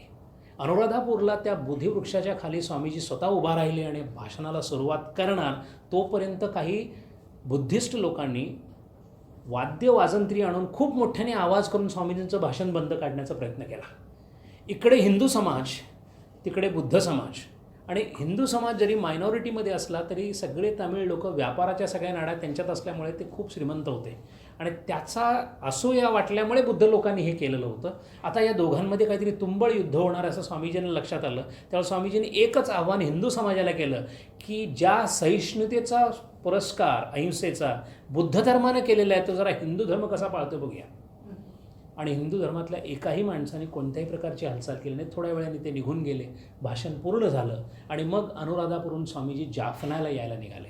शेवटचं ठिकाण जाफना होतं. जाफनाला जाण्यासाठी रेल्वे असतानासुद्धा अरेंज करणाऱ्या लोकांनी का बग्गी ठेवली होती हे कळालं नाही, कारण स्वामीजींना बग्गीतून घातलं आणि घेऊन गेले. सो दुर्दैवानं एका टेकडावरून खाली जात असताना उतारावरती बग्गीचा पाय मोडला आणि नशिबाने स्वामीजी वाचले. नंतर त्यांना बैलगाडीमध्ये घालण्यात आलं. मग बैलगाडीतून स्वामीजी जाफनाला पोचले. जेव्हा स्वामीजी जाफनाला पोचले तेव्हा जाफनामधली काही सिलेक्टेड 200 मंडळी स्वामीजींना भेटण्यासाठी 8 मैल पुढं आलेली होती. त्यांना अजूनही स्वामीजी आले नाहीत असं वाटल्यामुळे आणखीन 4 मैल ते पुढं गेले. असं 12 मैल जाफण्यापासून ते स्वामीजींना घ्यायला गेले. तेवढ्यात त्यांना स्वामीजी येताना दिसले. कसे दिसले? 20 बग्ग्या म्हणजे 2000 लोक स्वामीजींच्या बरोबर येत होते जाफण्याला. ते येतात असं कळाल्याबरोबर इकडच्या लोकांनी मागे बातमी दिली की स्वामीजी पोचलेत म्हणून. स्वामीजी पोचलेत म्हटल्यानंतर हा जो जनसमुदाय होता हा सगळ्याच्या सगळ्या स्वामीजींच्याकडे बघण्यासाठी लोटला आणि स्वामीजींना रस्त्यातच गाठून मग स्वामीजींची वाजत गाजत मिरवणूक आणली. वाजत गाजत म्हणजे त्याच्यात हत्ती होते, त्याच्यात उंट होते, त्याच्यात वाजपी होते, त्याच्यात वाजंत्री होते, त्याच्यात नादस्वरम नावाचे तामिळनाडूची जी काय वाद्य आहेत ती सगळी होती. असं करत करत स्वामीजी जेव्हा पोचले तेव्हा 15,000चा मॉब स्वामीजींच्या स्वागतासाठी जाफण्याच्या तिथं उभा होता. आता अशा या जाफण्याच्या ठिकाणी स्वामीजींनी आपलं भाषण दिलं, प्रवचन सगळ्यांनी ऐकलं. परत तीच गोष्ट, कोणी जायला तयार नाही. स्वामीजींची परत परत दर्शनं घ्यायची. या सगळ्या प्रकारामध्ये त्या दिवशी संध्याकाळी जाफनामध्ये प्रत्येक घरामध्ये दिवे लागलेले होते. प्रत्येक घरामध्ये दिवाळी सदृश्य सगळं दृश्य दिसत होतं. आणि तिथं स्वामीजींची रथातून जेव्हा मिरवणूक निघाली त्यावेळेला स्वामीजी सगळ्यांच्यावर नमस्कार नमस्कार नमस्कार करत असताना नकळत त्यांची नजर एका घरावर गेली आणि त्या घरावर त्या बाईंनी स्वामीजींच्या गुरुची चित्र लावलेलं होतं, रामकृष्ण परमहंस. स्वामीजी रथातून उतरले, साष्टांग दंडवत घातलं आपल्या गुरूंना, परत रथात जाऊन बसले. म्हणजे गुरुबद्दल असणारी भावना त्या काळामध्ये त्या वेळीसुद्धा त्यांनी कधी सोडली नाही. असं जाफण्यामध्ये त्यांचं जबरदस्त स्वागत झालं. आणि आता जाफण्यामध्ये हे सगळी 2 भाषणं झाली. तिथल्या पब्लिक हॉलमध्ये त्यांचं प्रवचन ठेवलं, ते प्रवचन झालं. असं सगळं झाल्यानंतर स्वामीजींनी जाफण्यावरून पंबन नावाचं जे गाव आहे तिथे बोटीने ते आले आणि पंबनला जेव्हा पोचले तेव्हा दुपारचे 3 वाजले होते. स्वामीजी पंबनला आले म्हणजे भारतामध्ये स्वामीजींनी पाय ठेवला. तेवढ्यात स्वामीजींना बोटीवरच सांगण्यात आलं, स्वामीजी पुढे यायचं नाही, रामनाथचे महाराज येत आहेत आणि त्यांनी 5 वाजता पोचतो असं सांगितलेलं आहे. कारण पहिल्यांदाच सांगितलं होतं. बरोबर घड्याळाच्या 5च्या ठोक्याला रामनाथचे महाराज पोचले. आपल्या बोटीला त्यांनी अशा प्रकारे सुशोभित केलं होतं की एखाद्या राजाला घ्यायला यावं त्या पद्धतीने. स्वतः स्वामीजींच्याकडं गेले. रामनाथचे महाराज स्वामीजींच्या समोर उभा राहिले. स्वामीजींना साष्टांग दंडवत केला. एक आसन तयार केलं होतं राजाचं. त्या आसनावर स्वामीजींना बसवलं. स्वामीजींना त्या आसनावर बसवल्यानंतर स्वामीजींचे जोडे हातामध्ये घेतले रामनाथच्या महाराजांनी. त्या जोड्यांना नमस्कार केला आणि मग स्वामीजींना विनंती केली की स्वामीजी, माझ्या राज्याच्या भूमीवर आपला पदस्पर्श व्हावा. स्वामीजी खाली पुढं आले. रामनदला रामेश्वरम इथं उतरले. या रामेश्वरमला उतरल्यानंतर रामेश्वरममधल्या मंदिरामधल्या ब्राह्मणांनी जणू एखाद्या शंकराचार्यांनी भेट द्यावी अशा पद्धतीने संपूर्ण रामेश्वरचं जे संपूर्ण मंदिर आहे ते उजळून टाकलं होतं. त्याच्या आतल्या बाजूला असणारा जो संगीताचं किंवा म्युझिकल पिलर्स जे आहेत त्या सगळ्या पिलर्सनं सुशोभित करून नटलं होतं. स्वामीजींच्या मनामध्ये आलं, 4 वर्षापूर्वी, बरोबर 4 वर्षापूर्वी दुपारी तळपत्या सूर्यामध्ये भोकेच्या पोटामध्ये भोकेचा डोंब पडलेला असताना स्वामी विवेकानंद इथंच उभा होता. त्याच ठिकाणी आज केवळ त्याचं दर्शन व्हावं म्हणून इतक्या लोकांची त्यांच्या लक्षात आलं की ईश्वराची योजना किती कशा प्रकारची असू शकते. रामनाथच्या महाराजांनी या स्वामीजींना ज्या रथावर बसवलं होतं त्या रथाला घेऊन जाण्यासाठी घोडे लावण्यात आले. त्या घोड्यांच्या पुढच्या बाजूला रामनाथचे महाराज स्वतः त्यांचे संपूर्ण सरदार पायी चालत पुढं चालायला लागले. स्वामीजी रथामध्ये उभे होते. या रथाचं सुशोभित केलेला हा रथ जेव्हा पुढे पुढे जायला लागला तेव्हा दोन्ही बाजूनी फक्त गर्जना होत होत्या, स्वामी विवेकानंद की जय, एवढीच गर्जना होती. हे सगळं जसं जसं पुढं जायला लागलं तसं तसं रामनाथच्या महाराजांनी एकदम आपला चेहरा मागे फिरवला आणि त्या दरवानाला सांगितलं, घोड्यांना बाजूला करा म्हणून. घोडे बाजूला झाले. जो स्वतःच्या खांद्यावर रामनाथच्या महाराजांनी घेतला आणि महाराजांचा विवेकानंदांचा रथ महाराज स्वतः ओढत रस्त्याने चालायला लागले. आता लोकांमध्ये अहमहिमिका लागली की स्वामीजींच्या रथाला मी ओढणार. जगन्नाथाच्या रथाला कधी एकदा हात लावायला मिळतो जसं कोणी बघावं, तसं विवेकानंदाचा रथ ओढायला लोक मागे मागे यायला लागले. आणि अशा प्रकारे स्वामीजींची ही जी काही यात्रा होती ती सगळी येऊन राजप्रासादामध्ये आली. स्वामीजींच्या राहण्याची व्यवस्था जिथे केली होती त्याचं नावच राजप्रासादाचं होतं. स्वामीजी तिथं उतरले. स्वामीजी उतरल्यानंतर दोघां लोकांनी त्यांना रथामधून खाली घेतलं. स्वामीजींना घेऊन त्यांच्या निवासस्थानाकडे गेले आणि तिथे स्वामीजींची भारतामधली 3 वर्ष 7 महिने 15 दिवस अमेरिका आणि इंग्लंडमध्ये काढल्यानंतर आणि 4 वर्ष आणि 4 महिने आयुष्याची शिल्लक राहिलेली असताना स्वामीजी रामेश्वरमला पोचले. आता स्वामीजींचा जो प्रवास चालू झाला तो भारतात चालू झाला. काय स्वागत झालं, मद्रासमध्ये काय परिस्थिती झाली, मद्रासमध्ये 9-10 दिवस काय होत होतं, हे सगळं आपण पुढच्या वेळेला बघूया. हरि ओम. ओम पूर्णमद पूर्णमिदं पूर्णात् पूर्णमुदच्यते पूर्णस्य पूर्णमादाय पूर्णमेवावशिष्यते. ओम शांती शांती शांती.